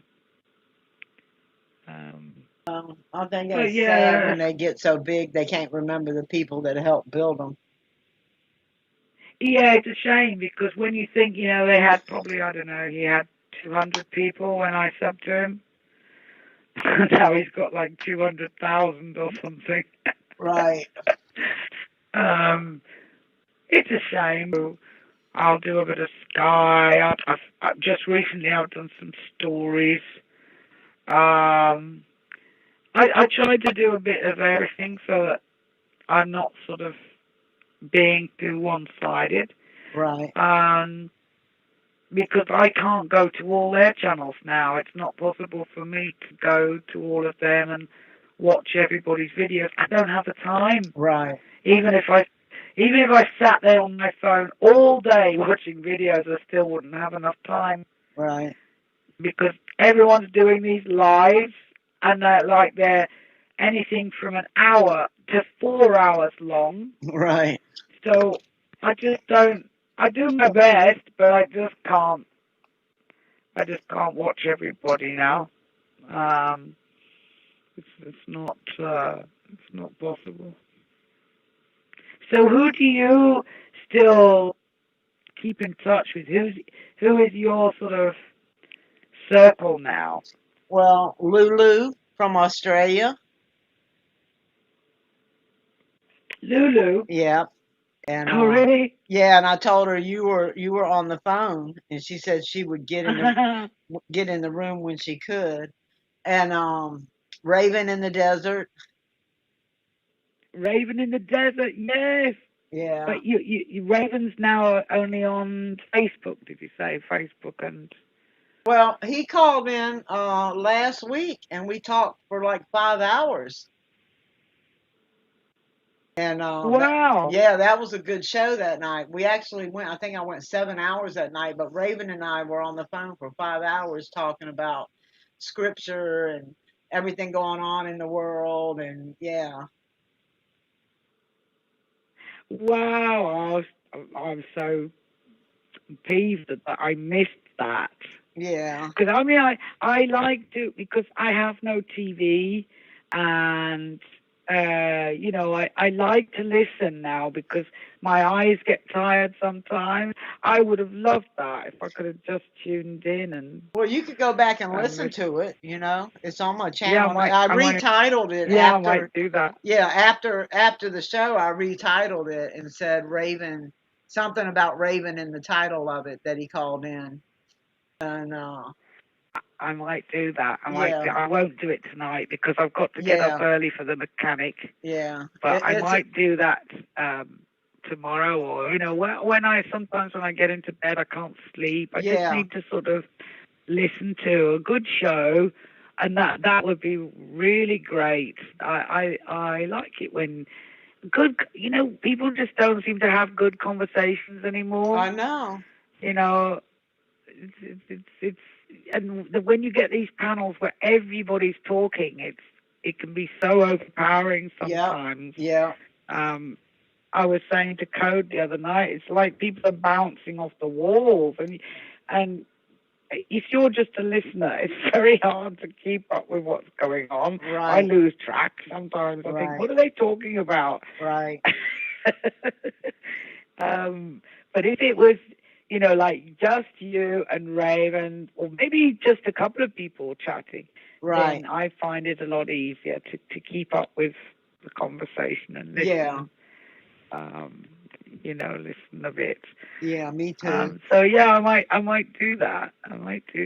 Yeah, it was actually a really good conversation. Well, I used to go live every day, and then I couldn't. Oh. And then here now, I'm just really starting to start the show back up because I was gone for so many months. And yeah. So I don't know if I'm going to do it every night like I was before, but I'm gonna try to do it at least 4 or 5 nights a week. Um, I'm trying to get to an earlier time, but it always seems like my time is free, like at 11 p.m. So that's not a good Well, time. I know what you mean. Yeah, And you've got to get yourself sorted, and sometimes it does get late. I know what you're saying. I know what you're saying. yeah, But every night you can't do it every night. I tell you, it'll wear you down. I know. You need to think about maybe doing it once a week or twice a week, maybe. Like you know, Mondays and Thursdays or something like that. Right. Fridays is not a good day because everybody goes live on Friday. It's a Actually, nightmare. I think it was last I end up Friday. spinning plates. I think it was I last end up Friday spinning plates. that Raven called in, but I started the show at 5 o'clock in the afternoon. But I wasn't trying to do a show. I was doing a test, right? And that's what it was called, just test. And then all these people popped in the room at 5 o'clock in the afternoon. I'm like, oh, well, I can't leave. My friends are here. So we stayed on till like 1 o'clock in the morning. No, I know what you mean. The last time I went live, I just fancied a bit of a natter, and I thought, well, maybe the girls will come in, maybe Lynn will come in, and Rose, and we'll have a bit of a natter. And 8 hours later, I was Right. still online because people kept popping in, Yeah. and I didn't want to go. You know, I didn't want to be rude and say, well, I'm going to shut down now. Right. So, yeah, I think the last one I did was something like 8 hours. But it was fun. It was Right. an interesting. But I don't put my lives out public because I like to protect the people that come on and chat. Right. And now, if you put them out public, the trolls get all over their sites, and you know, especially if you've got someone who's into whatever, you know, flat Earth, round Earth, Right. aliens. So you know, Sasquatch, whatever. daughter of the Most High, right? Yes. Yeah, she still comes in, and she's called in several times, and she used to be shy, but she calls in. Darn it, I'm drawing a blank on everybody's name right now.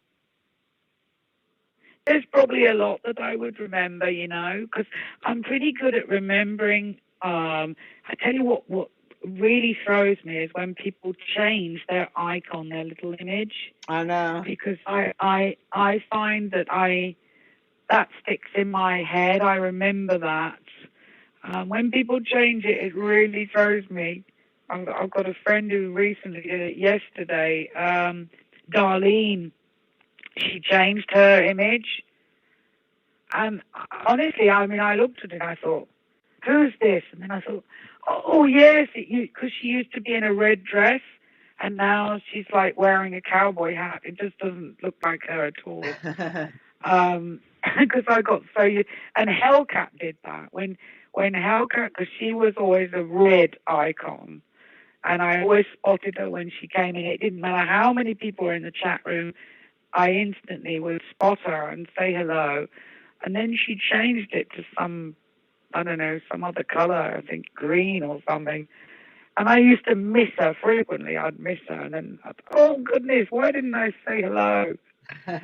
So it does throw me sometimes when people change their image, but I generally remember the names, especially if it's someone like Child of the Most High. Yeah. You know, and what was that chap's name? Oh goodness, William. Was it William? I can see them in my mind's eye. That, you know, them coming into the chat, and that's how I sort of remember a lot of them. You remember Patrick Moore from Canada? Yes. The disabled vet. Yeah, he's a regular in here. Matter of fact, I was hoping he would show up because I have a message for him, because he was in the room the other night and we were talking. He was having a bad night, and as I laid down, all these thoughts came to my mind on how to help him feel better about his situation. So he's a regular still. Eh, And tinfoil. Are you still in touch with tinfoil? no. Karen Mitchell. They caused a bit of trouble. They were a bit on the later side. They weren't in the early crowds like Scam and Rose and tinfoil, and there was another lady that was into aliens. But I remember tinfoil because she had a little cat, a little black cat with a tinfoil hat on. Right. And she still uses that. She still uses that picture, that icon. And I joke with her because she talks about the Queen of England being a lizard. Right. And things like that. But I met her in Michael's town. I know I did. Yeah. There's a lot, I think, in a way, he probably brought a lot of us together. Even though we probably went to other sites and saw each other on other sites, I think Michael's was possibly the place where most of us, well, we probably got to we know went each there other so better. often. We probably got to know each other better there because it was a call-in show. Yes. Yeah. Yes. And very regular as well. Right. Even if you didn't call in, there were always the same people in the chat, so we sort of got to know each other Right. that way as well. Right. Yeah. So, he did good work from that point of view. He brought us together. And I think there's been some good friendships. It's lasted a very long time, Right. YouTube's quite a different place now as well, really. Yeah. Yeah. Because I don't know how many years that was now, but goodness, it's got to be 5 years or more. Yeah. For me, I think it's been 3, maybe 4. 15, When I first started, 17, 18, 19, when I first went to It's Mike's got to be show. at least 4 for me because I dropped off last year when Massa was poorly. Well, he passed away last year, but the year before Right. he had an accident. So I just disappeared for at least 8 months. I'm guessing. So that would have been 2018 through to 19. So 14, 15, 16. It's got to be at least 5 years, possibly 6 years, I think. Yeah. And I'm still here. I think I started listening in 2016. I ended up on Mike's channel one night, and so I was just listening. I was even scared to type in the room at first, so I was just watching and listening. And then he had people calling in, and I was like, oh, that's really cool, but I'd never have the nerve to call in, was what I was thinking. And then, so a couple more times I get off of work and I'd come home and catch the show. And then I finally got the nerve to call in, and I was talking about all the crazy stuff I was seeing in the sky. And what's funny is my boss at the time, he thought I was crazy, right? And I kept telling him the things I was seeing. I'm like, this doesn't make sense to me. Even my daughter. And I told my daughter, I said, Rachel, how long have you known me? At this time, it was like, 36 years, 35 years. She was 35 years old. I said, have you ever heard me say this before in your whole life? She's like, no. I said, well, then don't you think maybe it's real? Either that or I've just, plumb lost my mind, right? And I'm hallucinating. And anyway, so then my boss started seeing this stuff. And he's like, oh my gosh, you're right. And it was so bad because one time there I was up on the concourse cleaning this metal table, and I called him up there, and I'm like, Nick, you need to come up here. There's bear prints, bear paw prints on the table. We have a bear. And he's like, oh, she is losing her mind now. And then the next day, the big boss said, hey, have any of y'all seen a bear? And Nick looks at me, and I said, well, I've seen evidence. And he says, because the police just told me there's a bear running loose around here. And anyway, so he called into the show. So he called into the show one night and was telling everybody about the crazy things that we saw at the Sportsplex at night. Because we're out there in the open, and after we cut off the stadium lights and stuff, it gets a little dark. And we saw so many, and then we worked right by the Naval Jet Base. And I mean, we would see all kinds of things in the sky that you couldn't explain.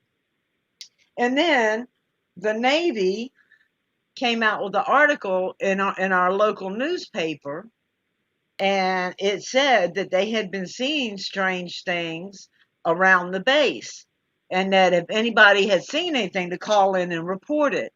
And then, I did that video last year where the Navy did a video showing the strange things that happened to the Nimitz battle group. And so I hurry up and sent those links to my daughter, and I said, see, I told you I wasn't crazy. Now the whole Navy is saying they've seen it, Yeah, exactly, Yeah. exactly, yes. But isn't that brilliant, though, when you've done the research, you've done that, and then someone actually confirms Validated, it, and right, it's right. just such a brilliant feeling. Oh, absolutely. I know when I talk about something, I can remember, talking about some crazy stuff a few years back, and then when it finally did come out, I was jumping around all over the place. Right. Saying, I told you, I mean to Martha Right. in particular, I told you, look, there you go, you see. Right, especially when people are labeling you crazy, Yeah, I can remember HAARP. I mean, I did a lot of research on HAARP, and that was when I hadn't even got videos on my channel. I mean, I think I was just listening to other people, and I was trying to convince my neighbor in Spanish, and my Spanish wasn't that good in those days, all about HAARP. Right. And I had her convinced, and she was saying, oh, yeah, I can see under the sky. but now, of course, I've sort of got to the point where I've done all the rabbit holes. Right. I'm now at the point where I guess I'm sort of happy to accept that I'm here for a reason, and there are no coincidences, and I just want to be there to hopefully help other people sort of come to terms with what I feel is the most important thing in life. Right. Which isn't about money or, where your next job is going to be or whatever. There's 101 things that people worry about every day. And I try to take their minds off it, but I'm doing these stories now because I wanted to do something a bit different. And I thought, well, what can I do where I'm not actually offending anybody? I can do some videos, have a bit of fun, do some art, and not offend anybody in the process. And so, this latest one I've done is like a sort of paranormal ghost story, right, about a haunted house and this haunted phone. But the next one I'm doing, I want to do about like UFOs, like aliens, with a tinge of Native American legends. Sort of something that will appeal to people with, if they've got woods where bears live, or they've heard stories about strange things. I really would like to do a story and maybe get some nice pictures, do some overlays, and a few little animations, and put together a story, like a sort of what do you call it, a campfire type story, that Right. you might tell each other when you're camping out in the middle of nowhere. I think that's going to be the next one I do, with maybe a tinge of alien in it. I like the old classic alien stories. I like things like E.T. I loved bits of E.T. and I loved that one, Close Encounters, where the guy builds that mountain out of mashed potato. Right. So I don't know, sort of something like that. I'm sort of just throwing the ideas around in my head at the moment. But I think the last one went quite well. I think most people sort of enjoyed it, and it took their minds off what's going on out there. Just Right. even if it's only 5 minutes long, it's just enough to take people away from all the stress of what's going on in the world. That's what I said to Rose. I just want to sort of do something that gives people a bit of respite for a few minutes. And I used to love it when I was younger, listening to the radio plays. You could sort of listen to a good play with sound effects and things Right. like that. So that's where my idea sort of came from, really. I just thought, well, I'll do that. But I'm still watching the skies, and I'm still down this very big rabbit hole now with what they're doing on the transhumanism, which I feel is, tantamount to evil. And if you knew what they were doing with this DNA, I mean, it would make your hair stand on end, really. Whether Yeah, I do a no. video about it, I don't know. I don't know about you, but in the old days you could do a video and you didn't have to worry about people jumping all over you. Oh. But now I'm not so sure. I'm not so confident. I personally don't worry about it because the Holy Spirit seems to guide me with the right things to say and the right actions to do when it comes to stuff like that. And even with the and I hate to use the word trolls, but I used to call them lost souls, But I had a lot of success with some of them that used to call in. Like one guy called in one night. And he said the most horrible things. He loved Satan. Jesus wasn't real. Cussed us all out. Said all kinds of nasty things, derogatory, which was beautiful. Yeah. So the next night, Yes, that's nice. right, the next night he called in and he knew I knew his voice, right? And he said, please don't hang up. So I said, okay. And he said, I want to apologize. And he named everybody in the room and said a personal apology to everyone that had been in the room the night before. And then not only did that happen, so I listened to him, found out what was going on in his life. And I said, is it okay if we pray with you or pray for you? And he said, yeah. So he prayed with us. So this was a troll that called in 45 times the night before, said all these nasty, horrible, ugly things, and the next night called in and apologized and prayed with us. So Wow. Yeah, that was beautiful. And we had one night. Oh my gosh, he was so funny. He had us laughing for hours. So he called in with all these different voices, pretending to be all these different, and each time with a different number. You know how they fake other people's numbers. Yeah. So he called in from Georgia. He was like this country, hick, and he was ordering pizzas. And then he called in from New York, and he had this Italian mafia type accent, and you'd have to listen to the show because it was really comical. And anyway, so yeah, I don't worry And it was about. the same guy you knew, but you didn't know. I guess you wouldn't know until you got talking to him. It was the Right, same right. guy. But yeah, he was really good at changing his voice, right? And then the stuff he said was funny, and then I'd say something funny, but so I played along with him. And so the last time he says, "Well, I'm calling corporate on you," right? Because then I answered the phone because he was trying to order pizzas, and I answered the phone and said I was Pizza Hut.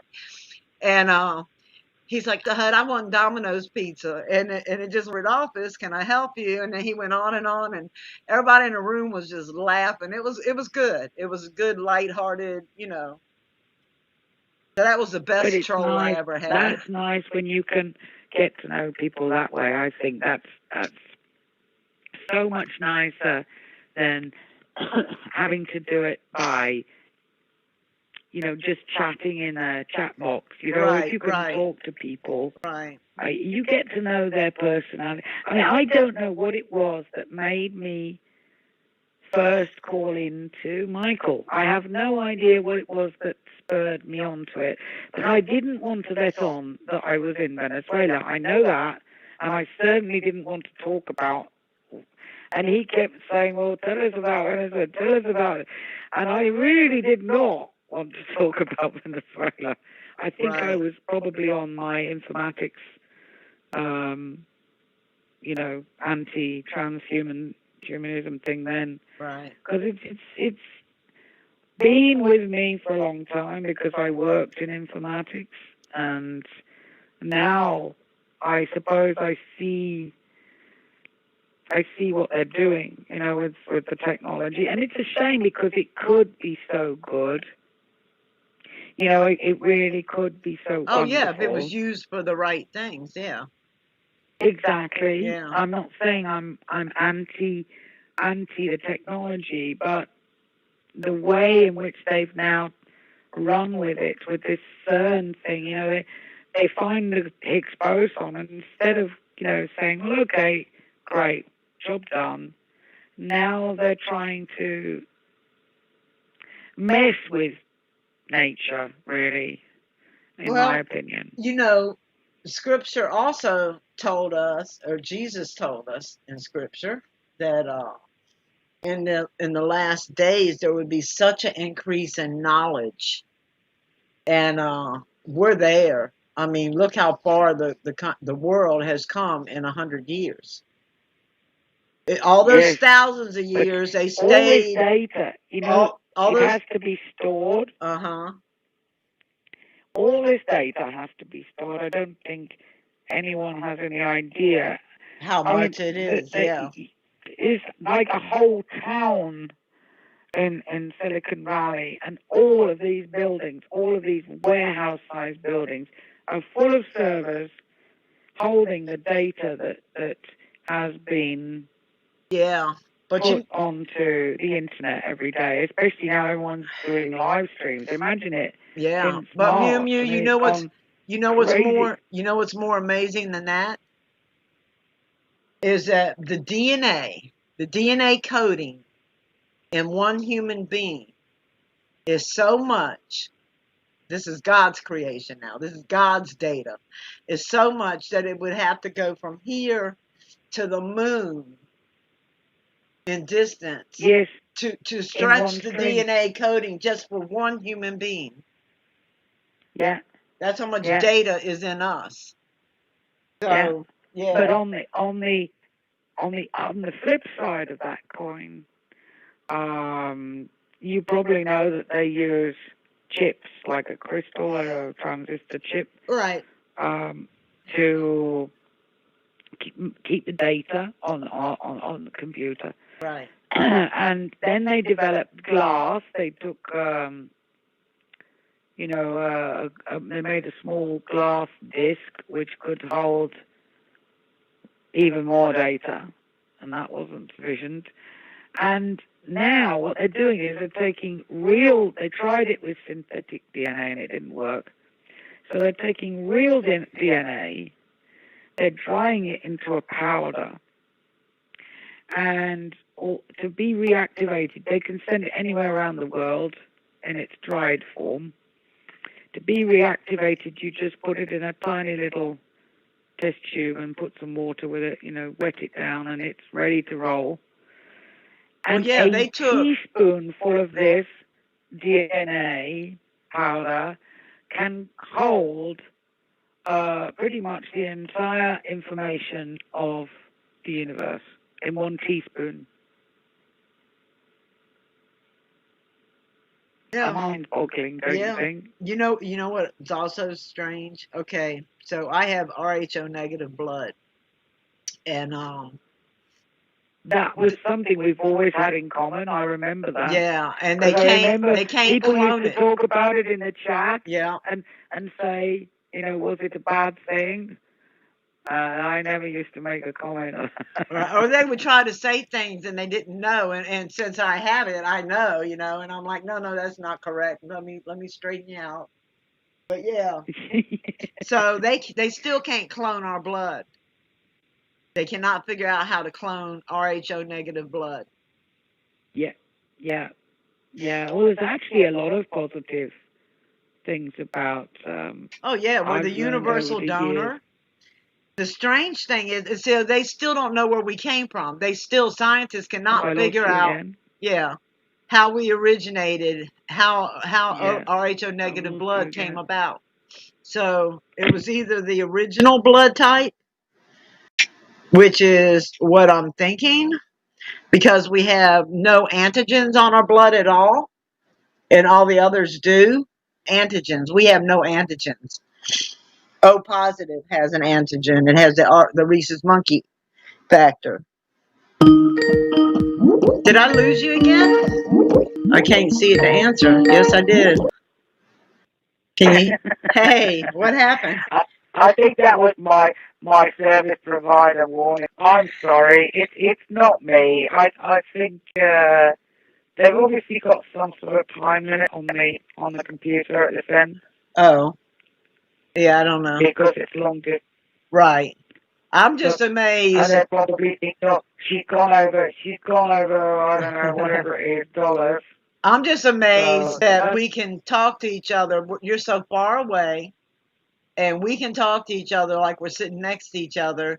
And people, if they come in the room from Canada or Australia, they can hear us both talking like we're all in the same room. And I think it's, that part of technology is amazing. I agree with you. And quite often when I go up onto a panel with people, with StreamYard, for instance, I can get in on my mobile, but I can't hear people very well because I'm half deaf. So unless I hold my phone right next to my ear, which I don't like to do with the mobile, I can't hear people. And if they're all talking at once, I mean, it's like they're all robots. Like it's all like breaking up. Right. So I prefer using the landline, but of course I can't do it for free. Right. But I tell you what we can do, just an idea, if you have StreamYard, apparently you can do it, you can do pre-recorded calls. And then you can do the show with like a pre-recorded call. Right. And that it doesn't cost you. It only costs you if you go live from StreamYard. I actually did that. I do that on Facebook with Sean from the UK, because he can't call long distance and I can't call long distance. So he'll call me on Yeah. Facebook Messenger, and the very first time, because he was always too shy to talk on the show too. So the very first time that we talked, I said, "Hey, next time you call, can I record our conversation and play it? You know, you can leave a message for everybody on the YouTube channel so they can hear your voice, because everybody wanted to hear Sean's Yeah. voice." And so we did that. Yeah. And then, yeah, sometimes he'll call me while I'm doing a show, and I'll just put my phone up to the speaker so that people can hear him. Yes, well, I think Ralph does that. There's a few people that do that. When people call in, he just puts it close to the phone so that Mhm. we can hear the person on the phone, and that works. It's good enough. But yeah, I was just thinking of a way I could get around, because I can't afford Right. to do this very often, really. Well, I'll because look into. I don't I have. don't have enough money to pay for my dog food, let alone a phone Yeah, bill. look, I totally feel you. I haven't worked in several months, and anyway, If I was doing better last year, because I had a few students coming and I was doing some painting, and I was doing reasonably well last year, and the people who couldn't afford to pay me would give me other things, like they would give me coffee or eggs, or it was great. It was going Right. really well. And then this lockdown came and just knocked it all on the head, really. Right. Because they can't come to me, I can't go to them, and I certainly can't teach wearing a mask. Right. I mean, the whole point is that they can see my face, they can see my hands moving, especially the children that have special needs. How on earth can you teach them another language if they can't see your face? Right. I mean, it's just not really, it's not Right. on. So So I've lost a lot of, well, I haven't lost them, they're still in touch with me, but I'm not doing the work that I was doing because I can't really at the moment. so you don't have I'm- Facebook? I have Facebook Lite, which basically allows, no, I don't. Because you could call people for I free. really only, You I could- only do it to keep in touch with people who I've known for like donkey's years, or the foundations. Most of them are Spanish speakers. There's hardly any English speakers on there. Right.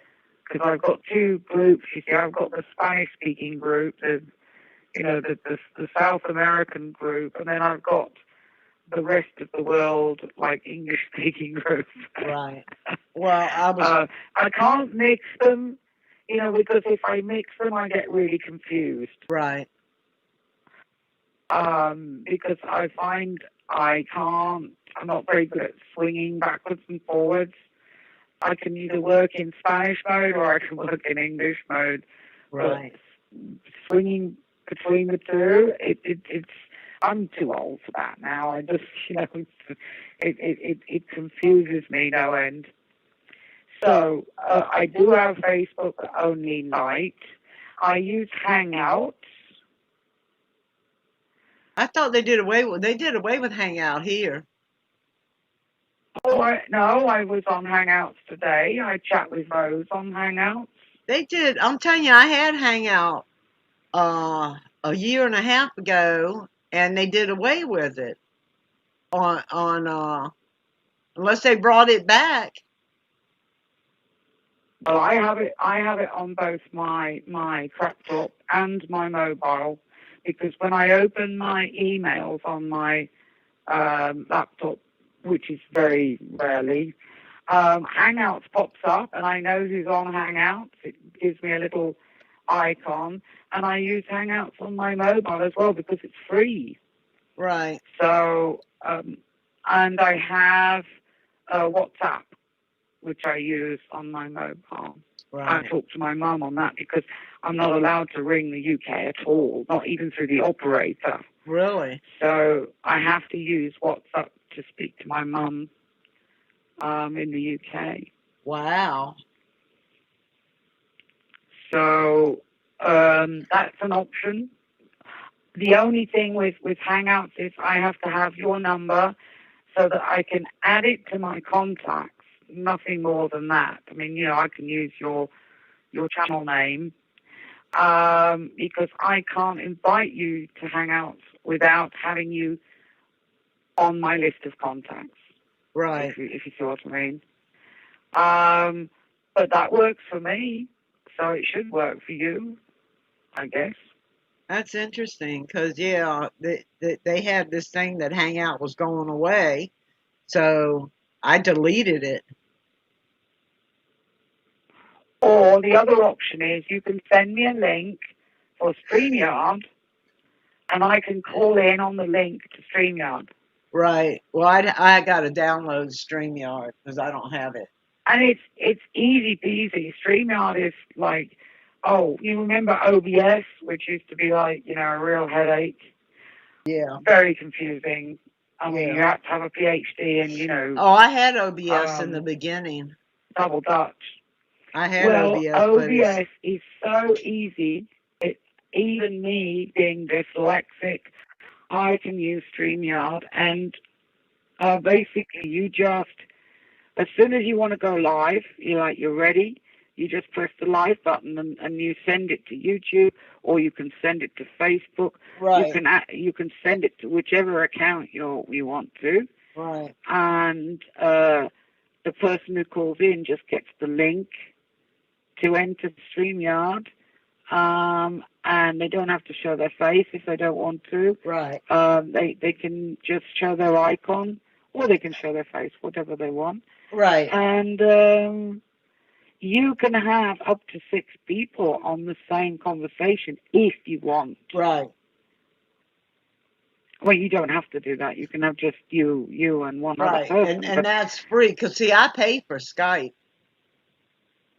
No, it's free. You can have 20 hours, I think, a month for free. And then if you want if you want to do more than an hour, like you want to do 10 hours a week or something, you pay, like, I don't know what it is, $20 a month or something. Oh, and Skype's probably cheaper for me. Except for somebody like you. I if I use it, I could use it for you. But you see, if I did Skype, I would have to sit with my headphones at my computer. I'd have to ring you on my computer. Right. Which is not good here because it means I have to go indoors and then I have to put the aircon on. And I like to sit outside. Right. But with my mobile, it's easier. Because I can do Hangouts, I can do StreamYard, or I can do WhatsApp, or I can just come and listen to you talking to someone else. Of course, that would solve the problem. No. But I might not catch you again for another couple of weeks. I mean, because I never know where, I just go with the flow. I never know where my phone's next going to lead me, because I don't tend to have a plan. It just sort of happens, Right. You know what I mean? And tonight I was just checking through my notifications, and I saw you, and I thought, oh my goodness. So who knows when the next time? You know what? YouTube does some weird stuff.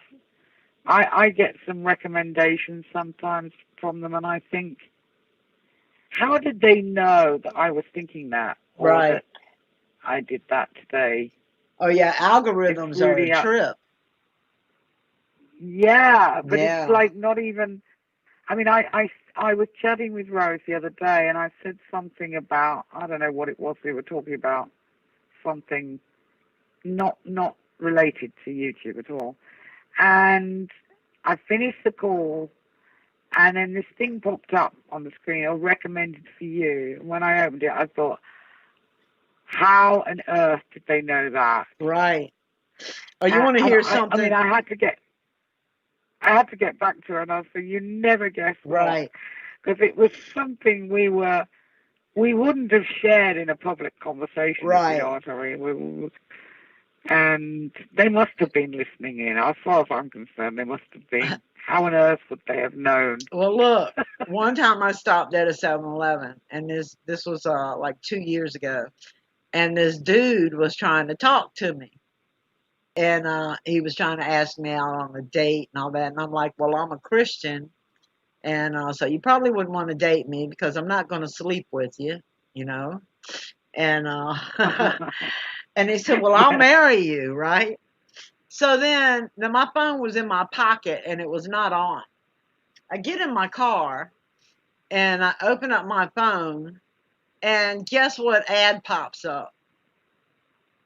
Wedding dresses and engagement rings. I'm like, No. yeah, I'm like, now that is crazy. Oh my goodness. Well, that's the sort of thing I'm talking about. Yeah. Yeah. Now that's no algorithm. That's no coincidence. Oh. No, That's well, that is amazing. algorithms. The So, algorithms are picking up what you're saying and then they're applying it to advertisements. But yeah, yeah. So yeah, yeah. somebody was listening. With the phone wasn't even on. It was And in my have you pocket. had just recently? Um, I was going through my phone. I was downloading some little videos and stuff off my phone onto my PC, so that I could do something for YouTube. I don't know what, I can't remember what it was, but I don't tend to keep a lot on my phone because it can't handle the apps if I put Right, too mine much on can't there. either. You know what I mean? So Yeah. when I'm going through all this stuff, and I've got these 4 audio files, and I'm thinking, audio. Well, I don't listen to music on my phone, and the only audio I've got is my ringtones. I've got 2 ringtones. So Right. I thought, well, let's play them. And one of them was me talking to my dogs, Wow. and I never recorded that because I wouldn't even be holding my phone while I'm dealing with the dogs in case they jumped up and knocked me over. Right. So I know the phone would have been, well, within hearing distance, but certainly not in my hand. And sure enough, there's me talking to the dogs. Couldn't believe it. Couldn't believe it. So yeah, and that's not. I don't have anything like. Um, Rose has this brilliant thing. She can speak to her phone and it types the text message for her. Right. I mean, sometimes it gets the odd word, it mistypes, but I've got used to that now. I can sort of read what but she can just talk and it types. You see, I don't trust those sort of things now. I don't know if I would want to use. Yeah, I use mine quite a Uh, bit, and it misinterprets some of the words I say, but it's actually funny sometimes when you look back and read what it thought you said versus what you said. So sometimes it's do you comical. have to teach it though? Do you have to like teach it No, what no, words you use? Does it take a long time? no. My phone's not that fancy. You just talk, and it types what it thinks you're saying. And Wow. yeah, I don't have one of those where you got to have a fingerprint to get in it, or it scans your iris or anything like that. No, you just talk to it, and My your phone probably does it too. You just got to press the little microphone that's on the side of, like when you go to type. This little microphone is on the side, and if you press it, it's actually on your keyboard and to the right. But you can set. Sometimes you have to set it up to be up there. But your phone, if you have and it doesn't record your voice then. It no, it just doesn't record your uh, voice at all. It just types what it hears you say. well, I might check. I've got a Samsung, so I might have it. You probably do. And if not, it's probably in your settings to add hands free. Yeah, I've got the Hey Google thing. I've got a little microphone on that. Yeah. But I never use it because I always think they're going to record my voice. Oh, no, don't worry about So- that. I mean, what are they going to do with our voices? They might clone us. Yeah. Have you seen these clone channels now? Oh, poor Cindy, I felt so sorry for her the other day. I mean, she's got a lovely channel. She hasn't got lots of subscribers. I mean, maybe, I don't know, 500 subscribers or something. And they cloned her. Wow. They cloned her whole channel. And she had a load of trouble over it, and trolls and all sorts. Oh, I felt so sorry for her. I don't know how they do that. I don't know how they do it. I mean, I sort of know how they would do it. Well, But yeah, they're actually cloning people's channels. well, there's a lot of stuff that trolls do that's actually federal offenses, and all you have to do is get in touch with the right people, report them to the right people, and because anything, and some of them think, just like when they do the call-ins on the when they use other people's numbers to call in, they think that they're not traceable, but they're still traceable. That app that they use to do that is still traceable. Yeah, it has to be. It is. It's the same with computers. When people think, oh, they won't find me. But there is always a background system for security Yes, reasons. yes. You They can always find have an the IP. IP. You always have an IP address, even when you think it's hidden or you think you can change it.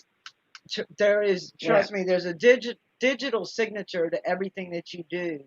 And Exactly. my ex-son-in-law That's actually did that for a why living. I'm so careful about saying where I am exactly or giving out any information because, especially now I'm on my own, completely on my own, I have to think about my own security. Right. Because, I could probably handle most things, but armed Venezuelan Guardia turning up on my doorstep or something, I wouldn't be able to handle it. Right. It definitely, as I'm not, I'm a foreigner, even though I lived here for 15 years, I am still a foreigner.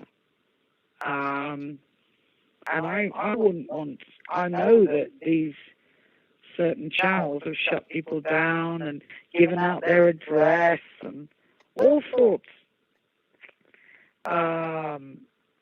It's a scary thing when you think about it. Oh, yes.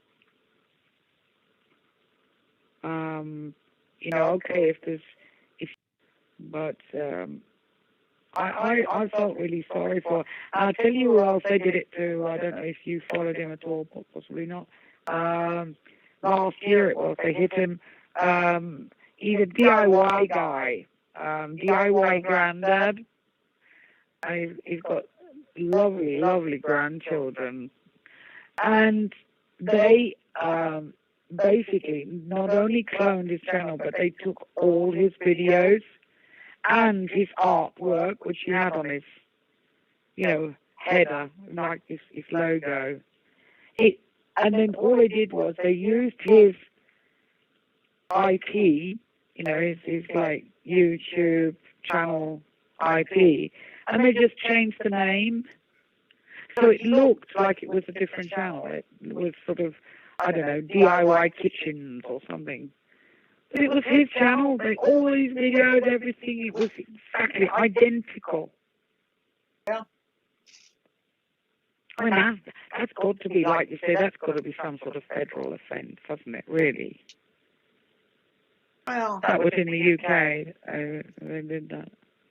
that's not the Mandela effect. That's someone stealing someone's property.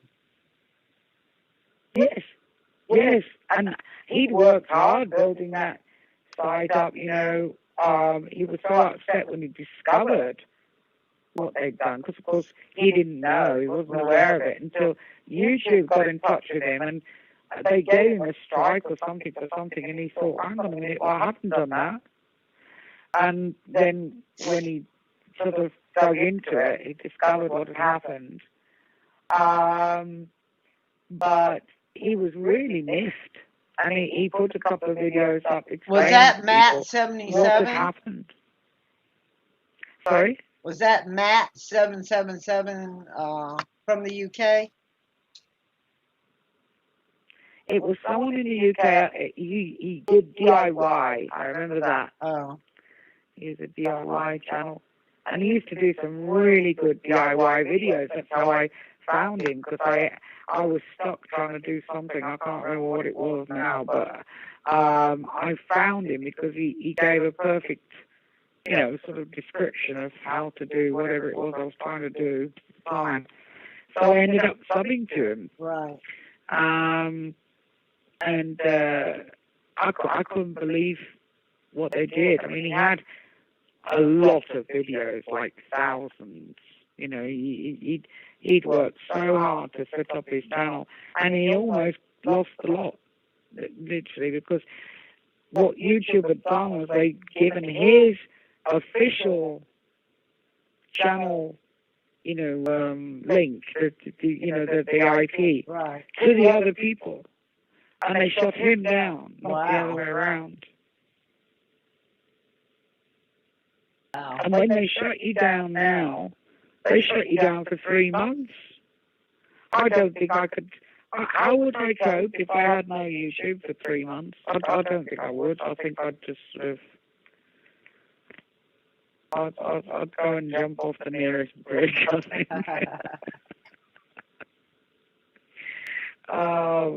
Because I enjoy keeping up with people, and I like to have a chat. Right. Not every day, but, and without my channel, I would be completely cut off.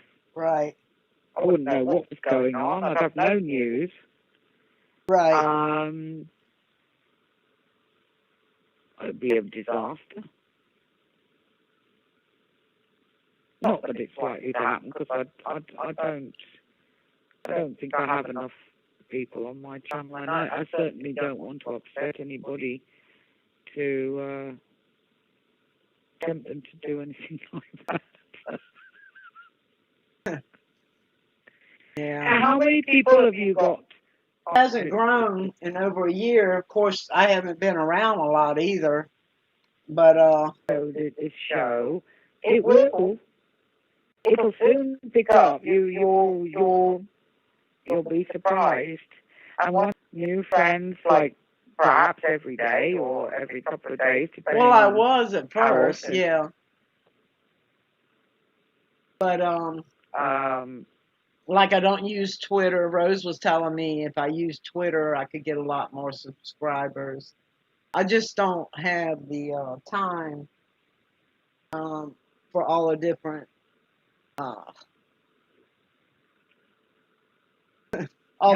avenues that I could use to try to build.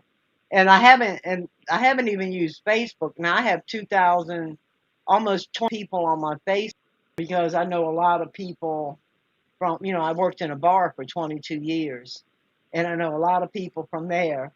And so I don't necessarily want people calling in drunk and, you know what I mean, to the show. So it's like me with my Spanish people. You want to keep that separate from your YouTube. I know what you're saying. Yeah, I know what you're saying. It's a different type of group, isn't it? Yeah. So you will. It will grow. It will grow, and as soon as you start to sort of network with other people, you'll be surprised. It's actually a very small world. Yes. I mean, I made a new friend a couple of weeks ago, and all the people in her chat are people I know. It was incredible. Right. And yet, from various places. Right. Australia, England, the US, even one in the Philippines. I could not believe it. And every single one of them were people that I've been subbed to for 6 months, 8 months, a year, a couple of years, and one even longer. Right. And I was going, hello, hello, hello, you know, sort of, hello, smiley face, hello, smiley face. I'm thinking, this is incredible. I don't know this woman, and yet she knows everybody. Right. It's just like It was amazing. Raven sends me links a lot to different Christian channels. And I just laugh because I'm like, I'm already subscribed to that one. I'm already subscribed to that one. I'm already subscribed. You know, so we listen to the same shows. Yes, I know what you're saying there, because there are the ones that you know, the popular ones. I think that everyone like. I like people like not so much the Christian ones, but I like people like Suspicious Observers. I just love the way he talks. Right. He's so clever, and I tend to watch him regularly. I used to watch people like Richie from Boston. You know, I think everybody at some point in time has listened to Richie. Yeah, I did a few times. And so there are those ones, like you say, where certain people will be subbed to the same channel. Yeah. That makes sense. It's a small world, really, isn't it? Yeah. And most of us have pretty much a lot of things in common when it's talking about what's going on up there in the sky and signs in the heavens. Yeah. Obviously, we're all going to be coming from pretty much the same page. Yeah. So that makes sense to me. But I still like to listen to others as well. I still like, you know, people like Nibiru and Naughty Beaver. Nibiru, Are you talking about George? True Speakers. Is the Nibiru guy George? Is it George or Jeff? I can't remember. I thought it was Jeff. Might be George. I call him Nibby. Whenever he comes into a chat, I'll say, "Oh, Nibby." I don't call him Nibiru. So I don't know. I don't remember. I'm thinking that was George. Or George might have been the guy that did Mandela Effect. I'm trying to remember because Nibiru used to call into the show a few times last year, and Mandela Effect did. Jeff P used to be quite regular. Jeff P. Yeah, I'm still sub to Jeff P. I wonder if he's still around. I haven't seen anything from him in a long time. Yeah, he has. He's still done. Yeah, he did one recently, or I saw him in a chat recently. But he's definitely still around. Is he still doing shows? Don't know. I haven't seen him do a live. Yeah, I haven't. Maybe. See. Let me see if I can search that while we're on the phone. Maybe. But I definitely saw him within the last few weeks. I've seen him. Yeah, his channel is still there because I have them linked on mine. 1 month ago. It looks like, oh no, he did one 5 hours ago. Okay, yeah, he's still around. Wonder why I don't ever get notices. Well, there you go. You see, I don't either. I mean, can you believe this? I must go into Roses at least 3 or 4 times a week. Oh, I see why. You know why? And I keep getting unsubbed, and I have to search for her every single time. I never get a notification. Never. Had it for me to get occasional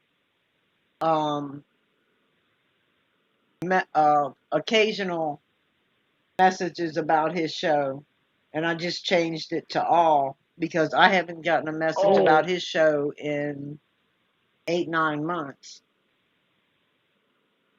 So when they updated it, you have to go in, like when you're on a channel, you have to go in and check the little bell and make sure that the little bell to make sure that you're subscribed to get all of the notifications instead of none or personalized. Yeah, well, I was getting unsubbed. I mean, every time I went to Rose's, no word of a lie, every single time, Wow. it said I was unsubbed, and I had to resubscribe, re-hit the bell, and I still didn't get the notification. Wow. And I have no idea why, because with some other channels, smaller channels that I follow, I get their notifications every time without fail. There's no rhyme or reason to it at all. It's really, I don't know how it works. Don't know.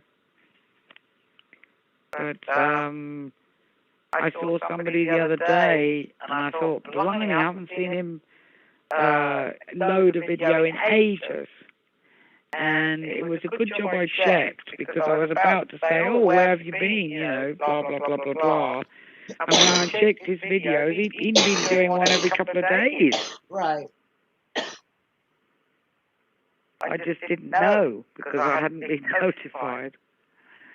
So I had to watch a few to catch up.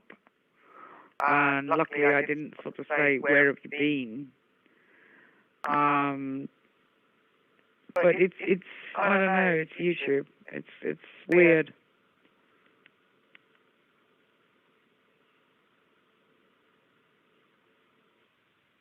Oh, your phone.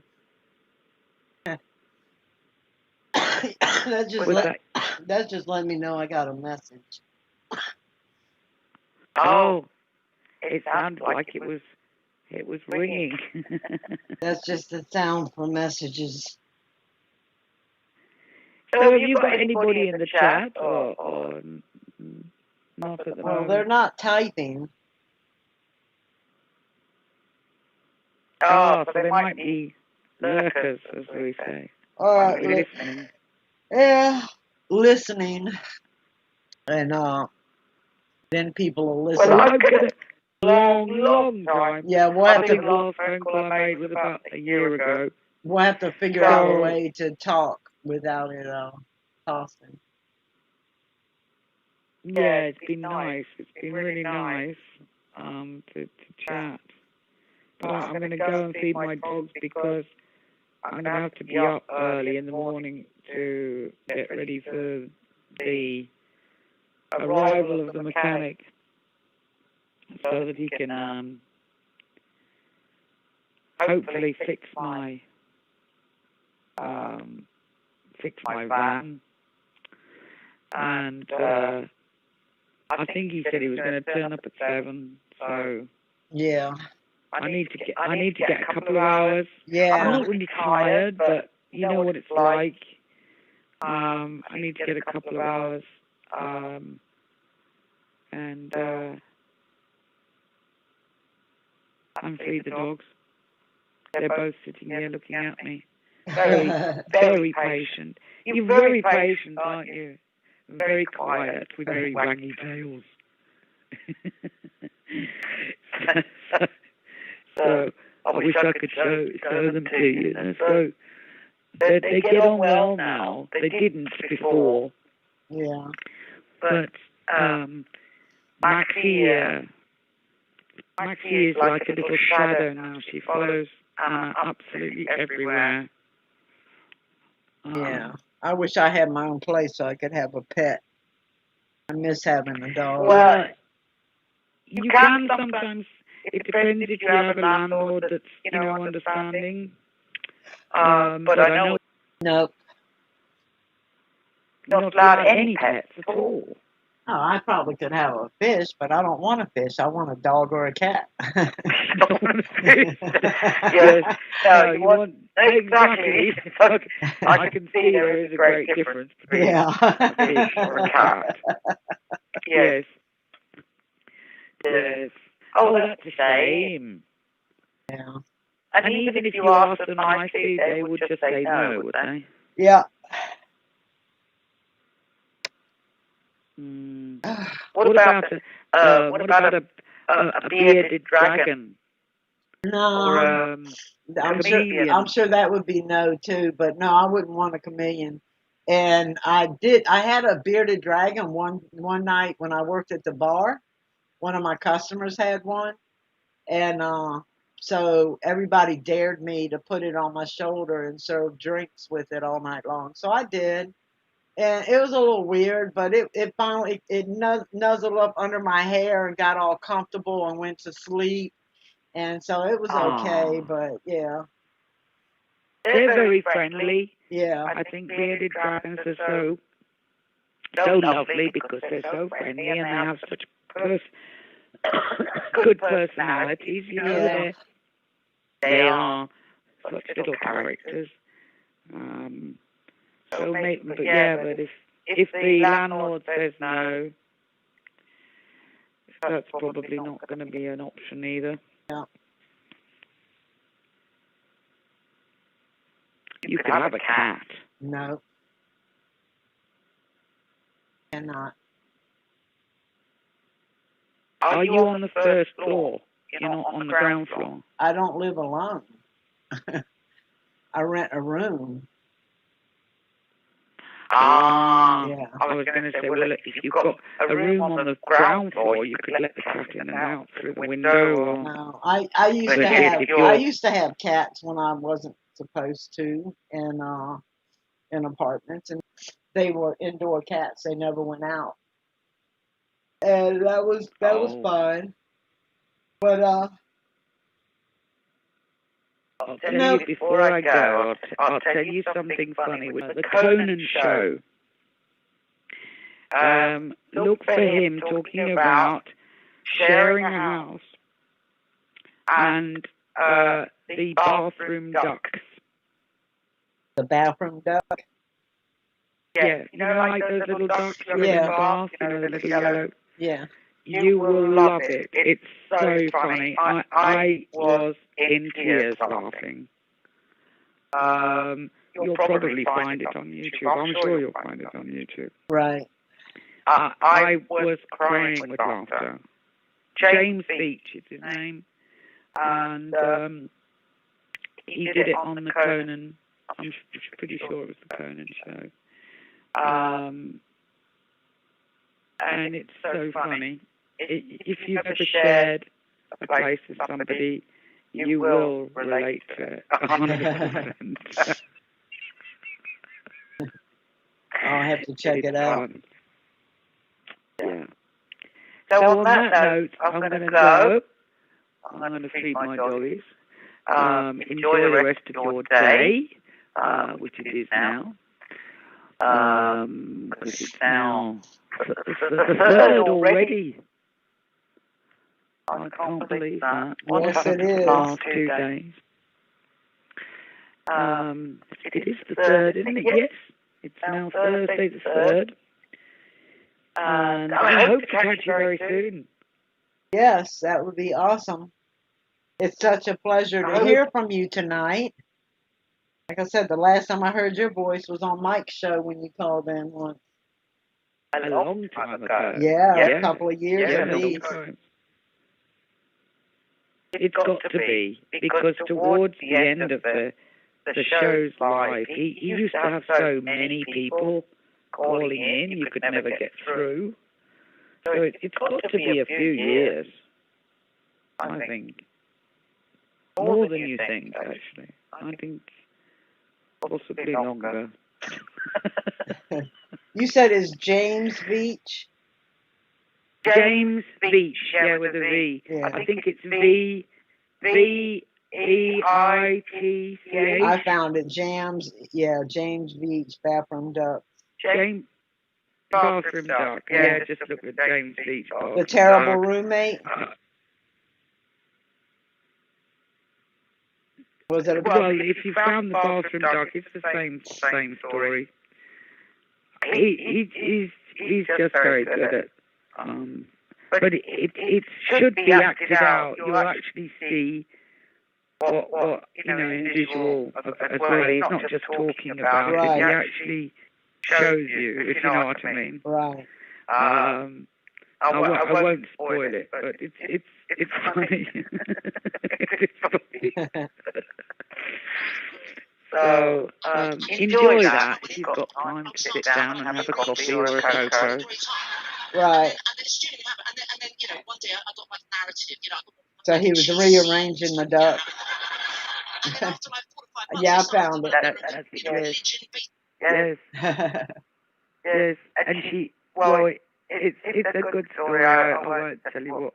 But yeah, he starts off by saying that they all had this little plastic box that they had to put their bathroom bits in so that people didn't get muddled up with whose toothbrush was whose, etc. And I could relate to that.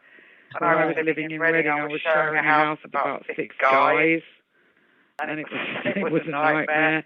And so he said, well, he didn't really have anything to put in his little box, so he just put these yellow ducks in there, and then it sort of goes from there. It's funny. Right. Well, thank you very much for chatting. Well, thank you for chatting with me. Thank you. And, well, best of luck with this. I really hope this is going to go well for you. And I'm going to look for the chat you did with Raven. Yeah, that was a good conversation. We covered a lot of topics. We did a lot of pondering, and sharing ideas, and it was really good. And he's always he's a wealth of information. When I fed the dogs, I've got coffee on the brew. And when I fed the dogs, I'm going to make my bedtime coffee. And I might start listening. I certainly won't listen to all of it, but I might start listening. Right. You might have to go like 30, 40 minutes into the show before he calls in. I don't remember exactly when he called in. Might be 20 minutes. You can just scroll through and then. But it's got him in the title, so I should be able to find it. Yes, okay. Yeah. I changed the title of the show and put him in it, so people would know. Okie dokie. It was about a week ago, about maybe a week and a half. It was a Friday a week. Yeah, so about a week and a half ago. So it'll be easy enough. I'm sure I'll be able to find it. It'll be easy enough to find. So, oh, just picked my phone up and it turned itself off. I hate that. I hate listening to my own voice. I can't listen to myself on answer phones either. And I love the accent, and I'm sure the listeners will. Here we go. Oh, it started again. Go away. Not you, me. When I get people's answer phones, I don't like leaving messages because I know how horrible I sound when No, I you don't. I don't know why you think that. I said to someone the other day, I would swap with you any day. I'll swap voices with you any day. I've never liked my voice either, but you know what? It is what it is. But no, you have a nice... But your voice, your voice is unmistakable too. You have, I recognize certain accents now. I'm a little bit better with accents. And the other day, someone came into the chat, and I knew that he was Canadian. I could hear the Canadian in the accent. But your voice is definitely unmistakable. If you called into a chat show, I would know it was you instantly. Right. And sometimes I don't. With some of the people, I have to stop and think. Right. I have to think, who is it? I know the voice, but I don't I don't know the person, if that Right. makes sense. So I think you've got a lovely voice too, because it's very unique to you, and that's nice. Mine's just horrible. Mine's just gravelly. No, it's not. It absolutely isn't. But it's funny. There's a lot of I people know. that don't like their own voice, and everybody else loves it. You know? Yeah, and that's why I ended up doing these stories, because everybody, kept saying, "Oh, why don't you do children's stories?" And I said, "I can't do children's stories. What on earth would I be doing like Jackanory children's stories?" Right. So that's how I ended up I started doing these stories for my sort of paranormal friends, and it sort of the first episode went down well, and I thought, well, okay, I'll do it then. I sort of got talked into it, really. I like the way you say Uh, can't. You say we say can't here. You say can't. can't. Yeah. Yes, I like can't yes. better. It sounds better. There's a few words that it depends on what mood I'm in, because I have a few accents. But I was talking to someone in the UK the other day, and he said, "Are you Australian?" And I said, "No, You do I've sound never been to Australian. You sound a Australia." lot like Lulu. Well, I don't think I do. I don't. I mean, okay, I understand why people would maybe hear a hint of it, but I don't know why. I don't know why. But I am a Midlander, so sometimes I don't say path. I'll say path, and it depends on what mood I'm in. Right. So I don't always sound quite as English. Well, it is English, but it's just a Midlander accent, Brummie accent I've got. It was when I was little. So I tend to. It's like the difference between scone and scone. I still say scone. Well, see, I live in the middle of the East Coast, and so people in the South, in North Carolina, South Carolina, especially South Carolina and Georgia and Tennessee and Alabama, think I have Alabama. they think I have a New York accent, right? And so I don't have a North or a South accent. I have an in between accent. But when I went to the Virgin Islands to St. Thomas 30 some years ago, they thought, I mean, it was funny because one person would say, "Oh, you must be from New York." And I'm like, "Nope." And then the next person say, "Oh, you must be from Georgia or Alabama." I'm like, "Nope." So I'm right in the middle No, of, yeah, I know you're not. I know you're not Southern. no, Probably because I've got a few Southern states right. friends, and I know that the Southern accent. Yeah, And I I know don't the New have that York accent twang, because as I've they got call it. friends. No, but I wouldn't know where you were from in terms of. All I would know is no, you weren't New York, and you weren't Louisiana. Right, right. But I didn't actually know that you were so close to Rose. I had no idea. Yeah, we live in the I same just city. assumed that. Sorry, say again. I said, yeah, we live in the same city, like 15 minutes apart. Yeah, like just down the road. Yeah. And when you think how big the U.S. is, that's quite amazing, actually. That and Yeah. I never. Matter of fact, the Never first time knew I that. saw her typing in Mike's room, actually he had opened a box of cookies she had sent. And I was like, "What? She lives in Virginia Beach and she sent you cookies and not me?" I'm like, "I want some of those cookies, Rose." Yeah.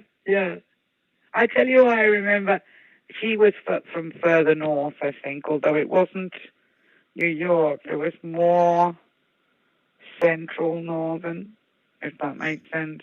Yeah. Chloe. Yeah, I haven't heard from her since Mike's show. I was hoping she would come over and join my channel because I really wanted to First. because of that debate we had that night when when she was talking about the Catholic religion and how she grew up. Yeah. And so I really Yeah. wanted to, I really wanted to engage her in conversation, but she didn't follow over. So It's a shame because I missed her a lot, and something happened with Chloe Clay because she always used to be like really super friendly with me, like, or if I turned up and no one spoke to me, she'd be the first one to say, hello, how are you, smiley Right. faces and hearts and everything, and she made me feel like comfortable in the chat. right, And I love the way she always talked about furry babies, right, furry babies. And I've even got in my playlist somewhere the furry baby for Chloe. I've still got that. But I never saw her after that. Never saw her again after Michael's, yeah, when it all started to get so big and it was different, really, wasn't it? And so I don't know what happened to her. I don't know if she just left YouTube altogether or what. I don't know. I'd love it if she came back. I'd love it if you had her number or email and you could get her to come on one of your shows. I know that would so be nice, great. but yeah, I don't know if anybody's heard from her. I could listen to her talking to you for all ages, hours, because she always had interesting stuff to talk about. Yeah, And some I remember some very deep stuff that she shared with us as well. yeah, So, it wasn't all just sort of average chit chat. There was some really good stuff. yeah. Yeah, a lot of the people. I wonder if anyone else is still in touch with her. I don't know.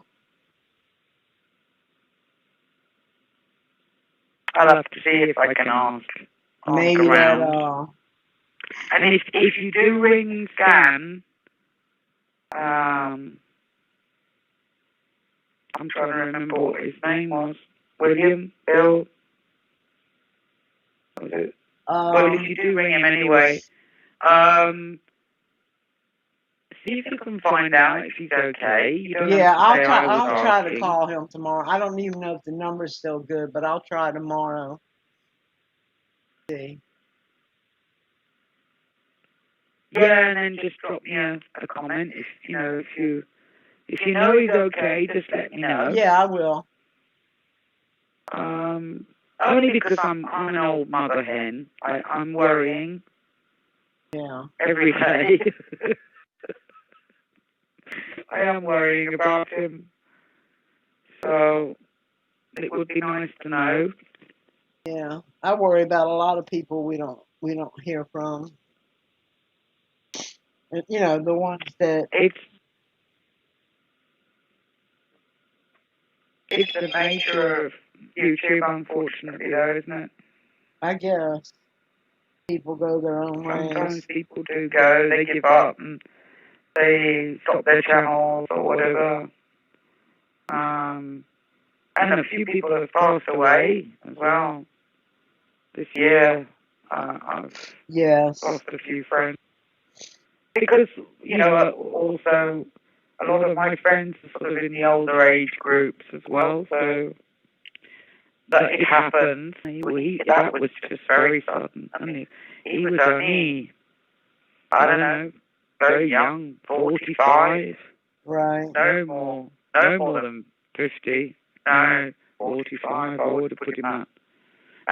But it was a heart attack by all accounts, he said. Same thing with Daniel. What was the name of his show? Darn it.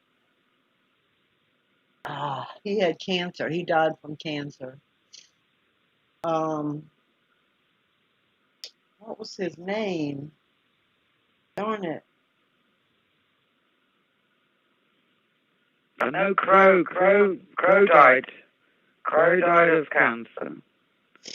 Yeah. Was it Crow 747? He had, Such a lovely guy. he had, I liked his channel name. It was really thought-provoking. And I can't remember the name of it right now. It was Question Everything, but Dare to Question. Remember Dare to Question? Dare to Question. Dare to Question. Don't remember. Yeah, he used to call it on my show. I'd have to see the icon, because sometimes if the words are all all together, being dyslexic, I don't always remember the Right, how it looks. right.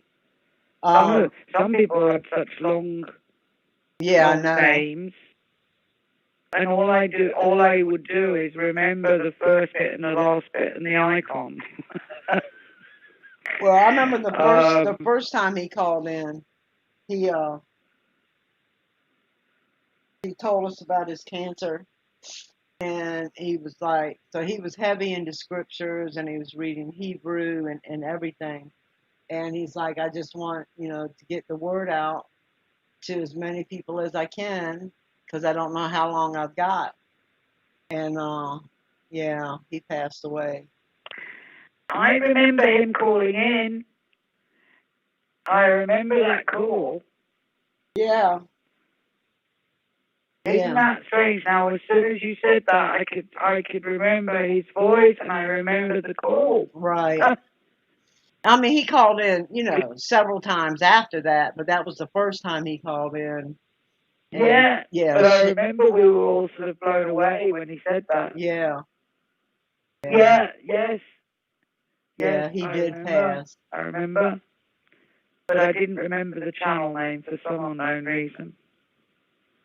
Well, it took me a minute. I was like, question everything? No. Dare to question. Dare to question. Yeah.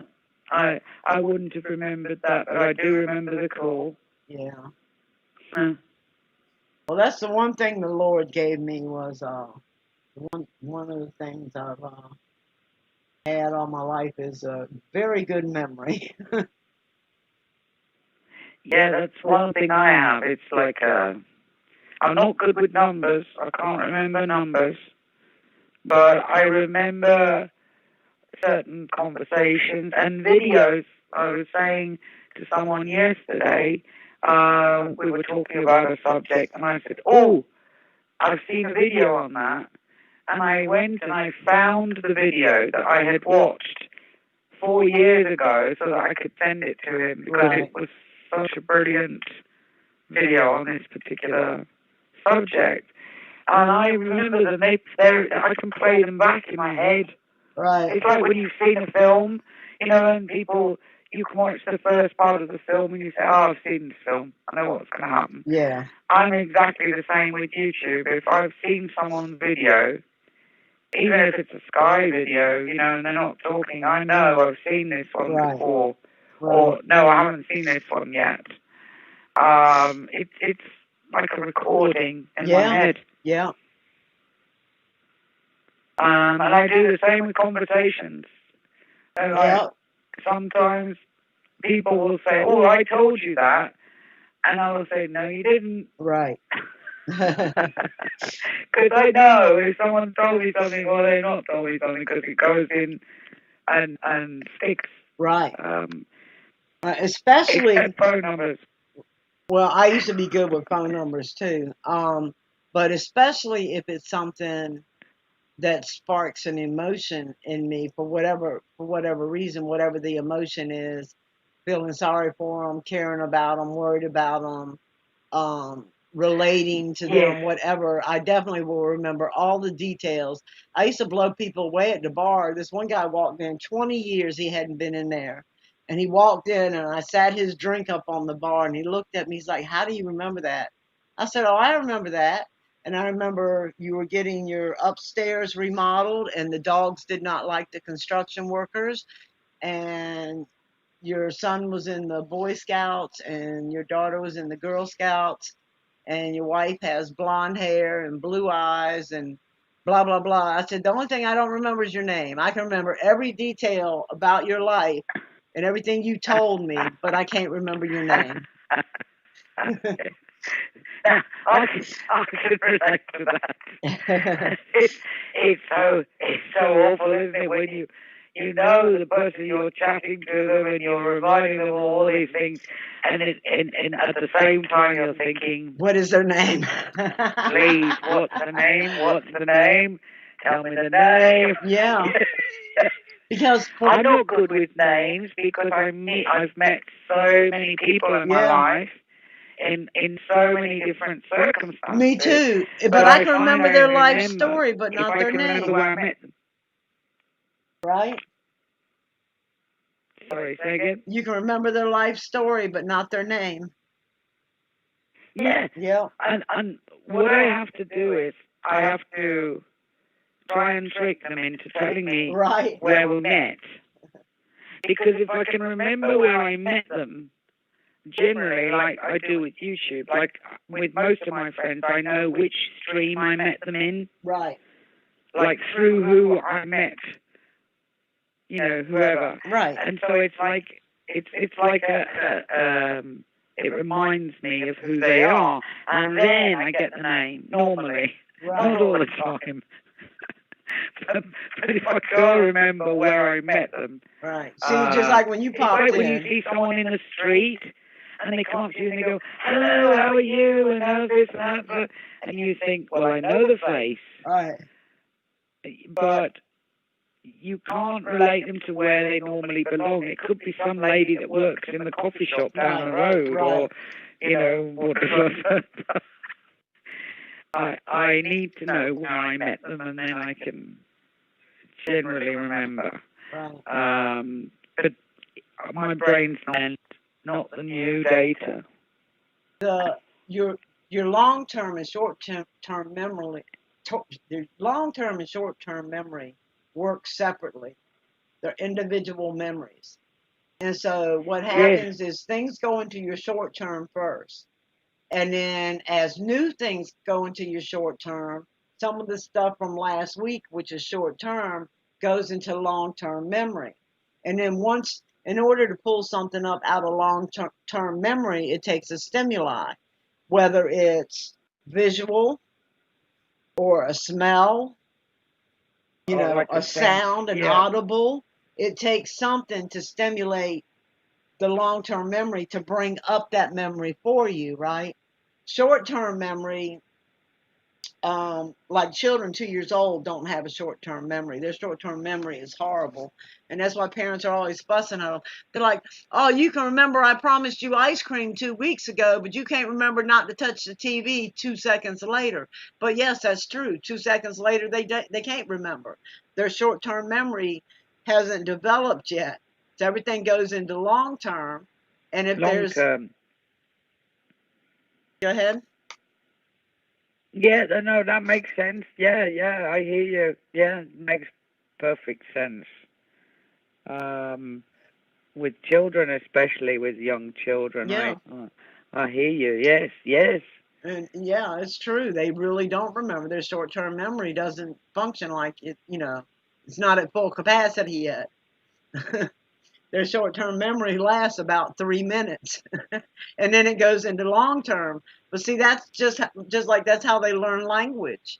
If they had to remember it all in short-term, they would never learn language. It gets stored into their long-term memory because their short-term memory is really, really short right then. Yeah. And I tend to use a different system now with teaching. I use this cognitive system. Right. That seems to be all the rage. And so, let's say I'm teaching them colors, like blue. I will give them the color blue with the word blue, or I write the word in blue, and it seems to imprint in their cognitive memory better. Or I'll use funny stuff, that'll make them laugh. Like they Right. like the kids here love Mr. Bean. They think Mr. Bean's very funny. So I use stuff like that, which helps them recall the words to build their vocabulary. And it gives them more confidence. If they can remember so many words, then they tend to want to talk. Because really, at the end of the day, any language is about having the confidence to speak. So I know what you're saying with that, and I find long-term memory. I mean, I can remember things, especially with visual aids, like I use with the English. I can remember stuff that goes back to when I was, 5, 6 years old. Right. Because I'll smell something, Right. or I'll hear something, or Right. I'll sense something, and I'll think, wow, I remember that. My problem is I walk into the kitchen and I think I've just purposefully gone to the kitchen, and I think, why am I here? Oh, we all do that. We've all looked for something that was in our hands as we're rushing out of the house to go to work or whatever. We're like, Yeah. oh my gosh, where's my phone? And Yeah. they're like, it's in your hand. Oh, you know. That's That's scary. because That is scary. because your brain's it's because your brain's preoccupied with a bunch of other stuff at the moment. Like, oh, I hope traffic isn't bad, because if it is, I'm gonna be late. I hope that thunderstorm doesn't hit right in the middle of me trying to get there. Yes. Oh, I should have got gas last night, but now I got to stop and get gas, and blah blah blah. So you got all this going through your mind at once, and so yeah, you're looking for something and you already have it in your hands or on the top of your head, And like your glasses. have you ever looked for your glasses and they were on your head? Yeah, that's what I just said. Yeah, exactly. I was just thinking it when you said it. I think that is so embarrassing. I've done that a couple of times, but my main problem is numbers. I think that I wish I could. I'm getting better with numbers, slowly but surely. I'm getting better with numbers. But you're doing the right thing with teaching the kids. I used to take kids that were failing in school, and within a month, I'd have them making straight A's. And the reason why was how I taught them how to remember stuff. And I did the same thing you do, except I would make them write it 3 times each.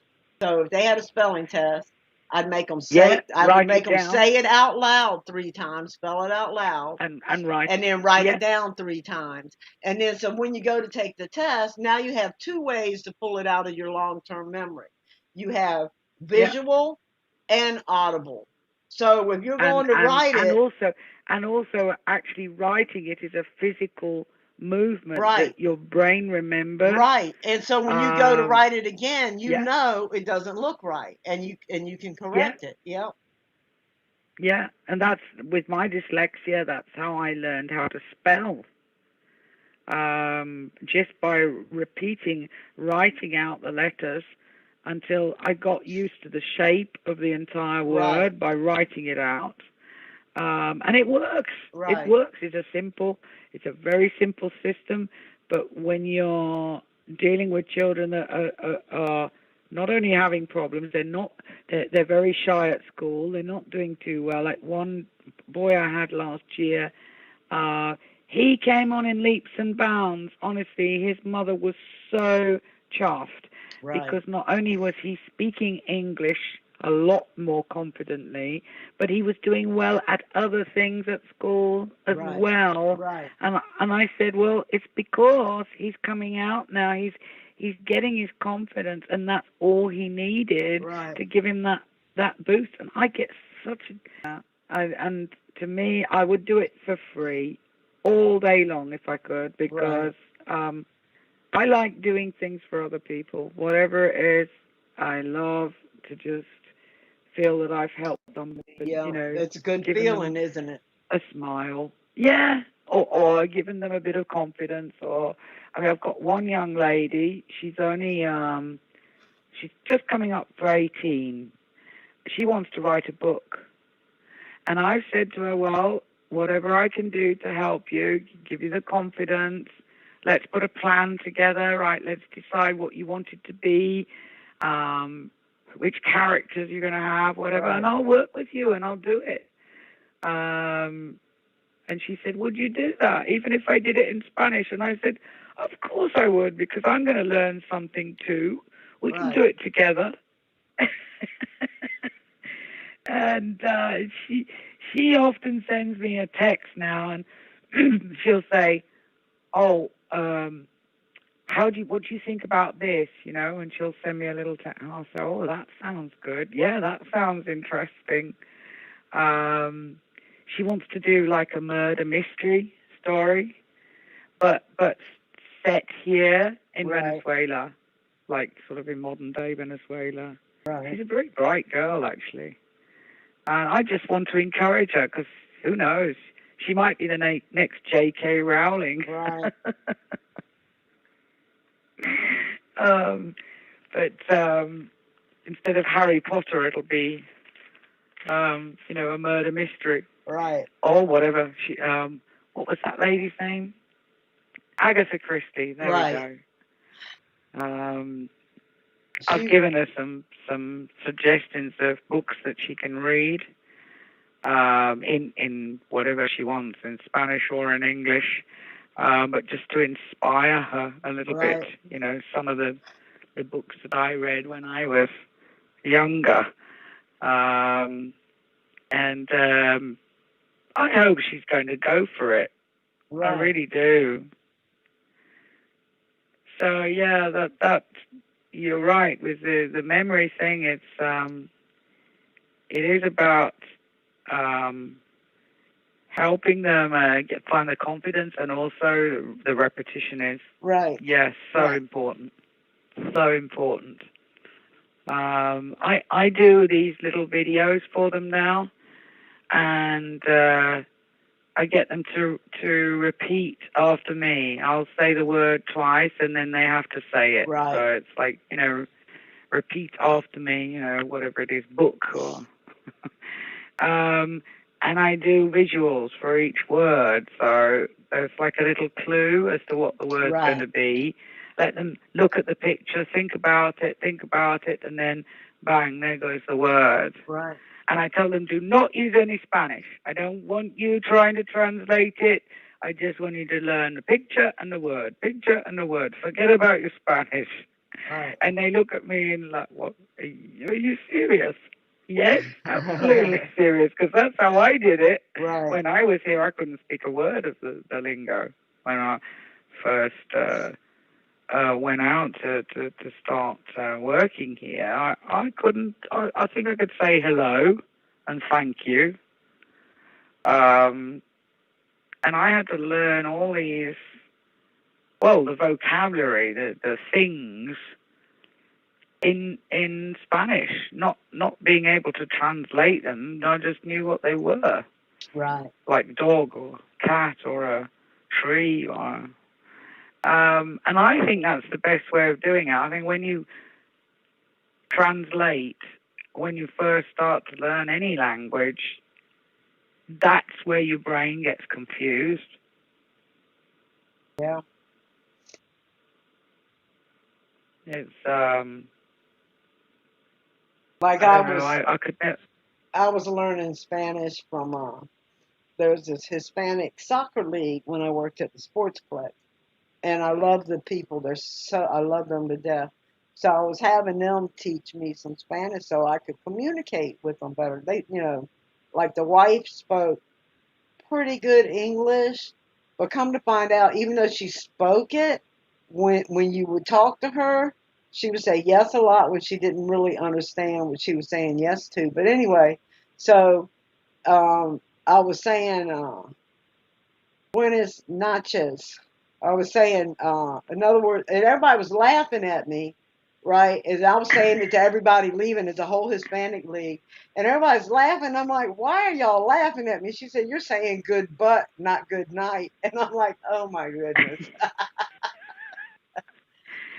So I was like, I think one of the funniest, we have an expression here, which I wasn't aware of, that eggs, as in, hang on, eggs, as in huevos, are actually a part of a male's anatomy, oh, like they have two of them. right, gotcha. And I went into a shop. I was very chuffed with myself because I'd learned, have you got any?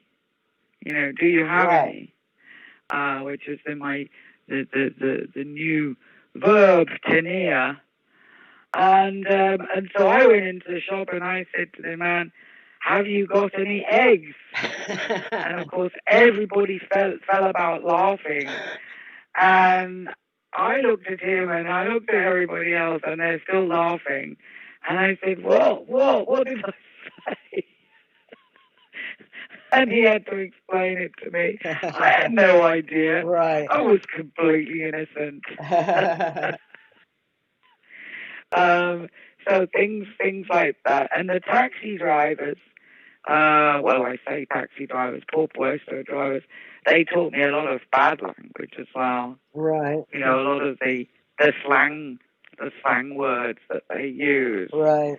But you know, really, they don't have as many slang words as we have in the Western world. Right.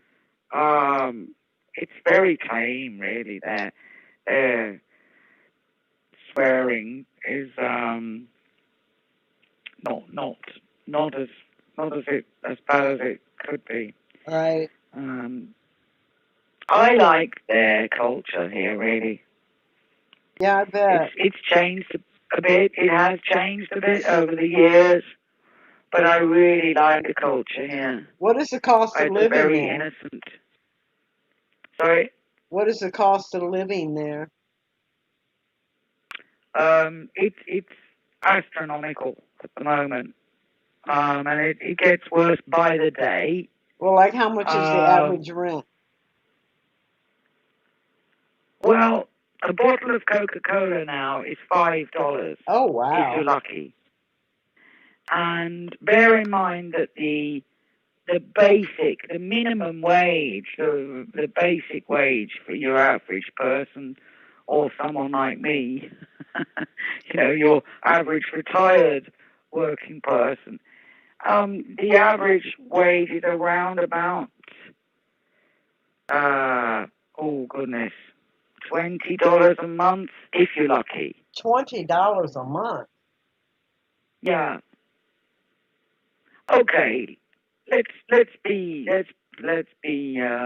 extravagant. $30 a month, and you're talking about $5 for a bottle of Coca-Cola. But how much is your rent?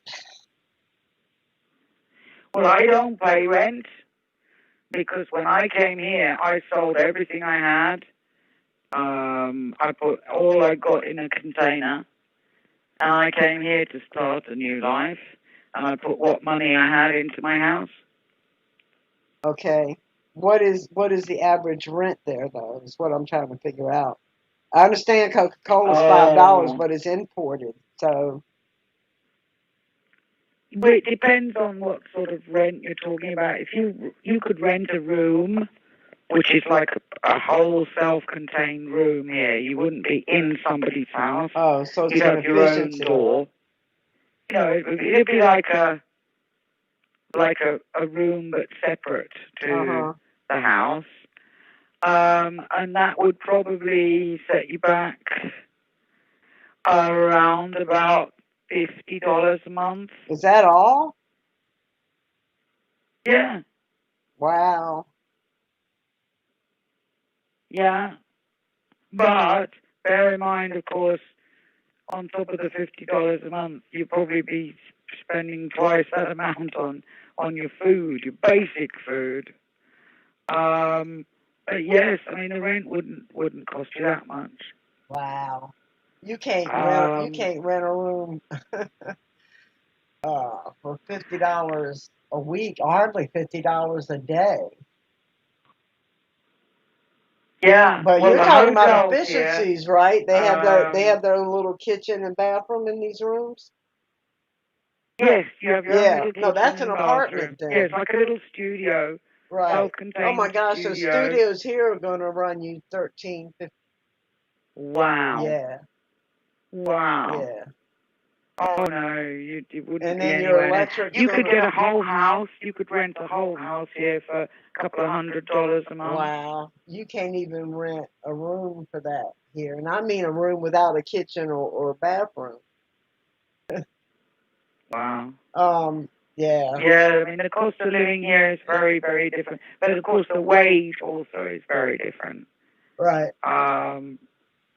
So, see, even the hotels, I mean, Massa was working every day, 7 days a week, and then he used to get 3 or 4 weeks off every year. It was a different setup to, having like every Sunday off. Right. And he earned, I can't remember exactly how much he earned, but I mean, it wasn't enough really for us to pay the bills Right. with. So it's not easy for the average person here that's Venezuelan to rent somewhere. But I mean, someone coming in from, if you've got dollars, wow, you're rolling in it. Right. You can live like a queen from the rat race for a lot of reasons. My husband was 100% up for it. I just came with what I had and my 2 cats. And everything was going wonderfully. Everything was, great. I was working on the computer. I'd got internet work, and we were hoping that my husband hadn't left. And I couldn't speak a word of Spanish.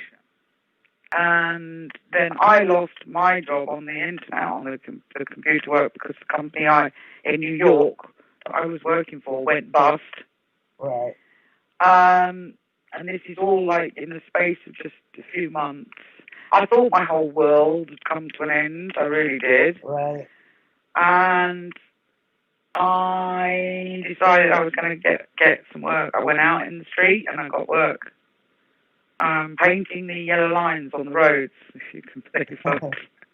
Hey, it's work. But I enjoy it because I like painting. So right. And you're I didn't care. outdoors.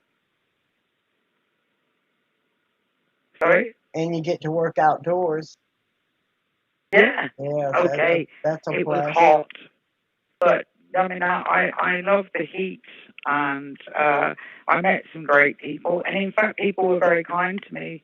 People used to see me and come out with, homemade lemonade, a glass of water or whatever for right. me to, drink. And then I got more work. I got work for painting lampposts, and then from then I got work painting houses, the walls outside people's houses. And then I got lots of recommendation work, so that's what I started doing, painting everything, because it's what I know. I know paint, I'm on a large scale. Oil painting, the bars, the bars on people's right. front gates and things like that. But as I started to get a bit older, I thought, well, I can't be doing this ladder business, so much. So I came up with this bright idea of going on to the English, teaching English. And last year was the best year I'd had in terms of doing the classes. And I was thinking, I'll be able to perhaps take a break and go and visit my mum in the UK. and then this thing hit us. Yeah. And I don't know when it's going to end. I can't go to visit my mother now. And I want to, desperately want to go really in the next few months, but I can't see how it's feasible, really, All right.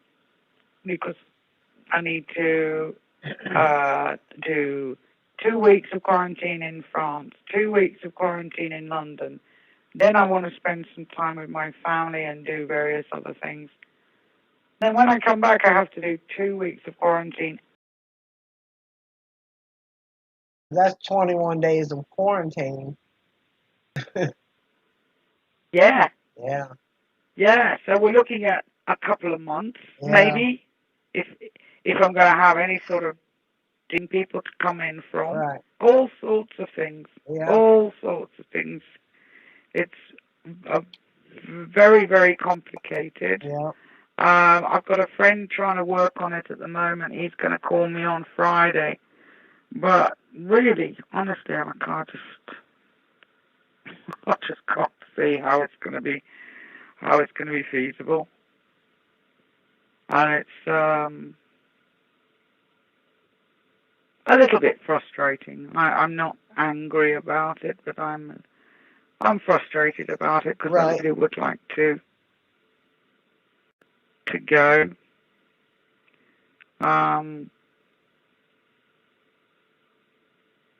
I don't know. It's as we say here, it's in the hands of God. Yes. Really. Yes, No it one is. knows what's going to happen next with this thing. No one knows what is coming next. That's right. But I do believe something is.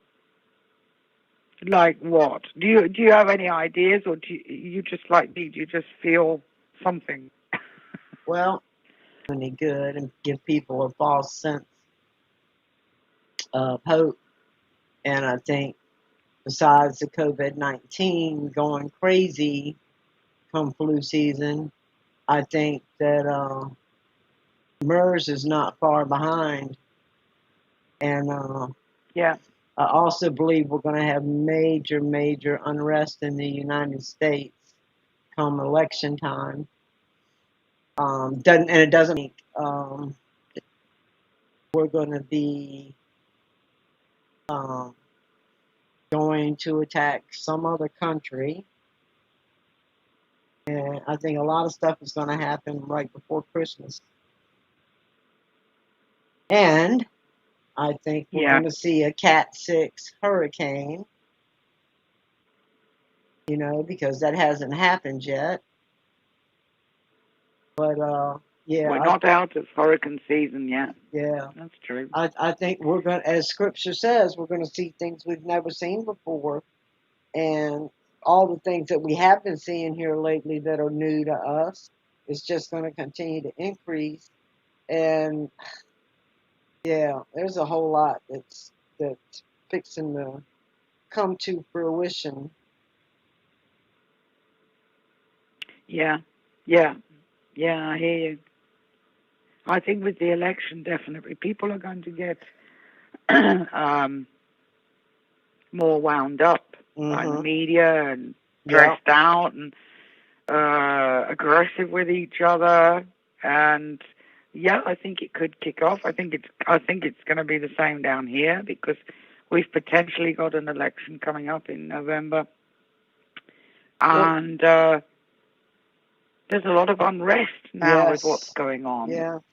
So I did a show. So like you say, it doesn't really matter who's going to win, but there will be an incredible amount of unrest. Yes. I did a show last year, and I said March 20th for the date. And I can't remember if I did it in February or if I did it the first week in March.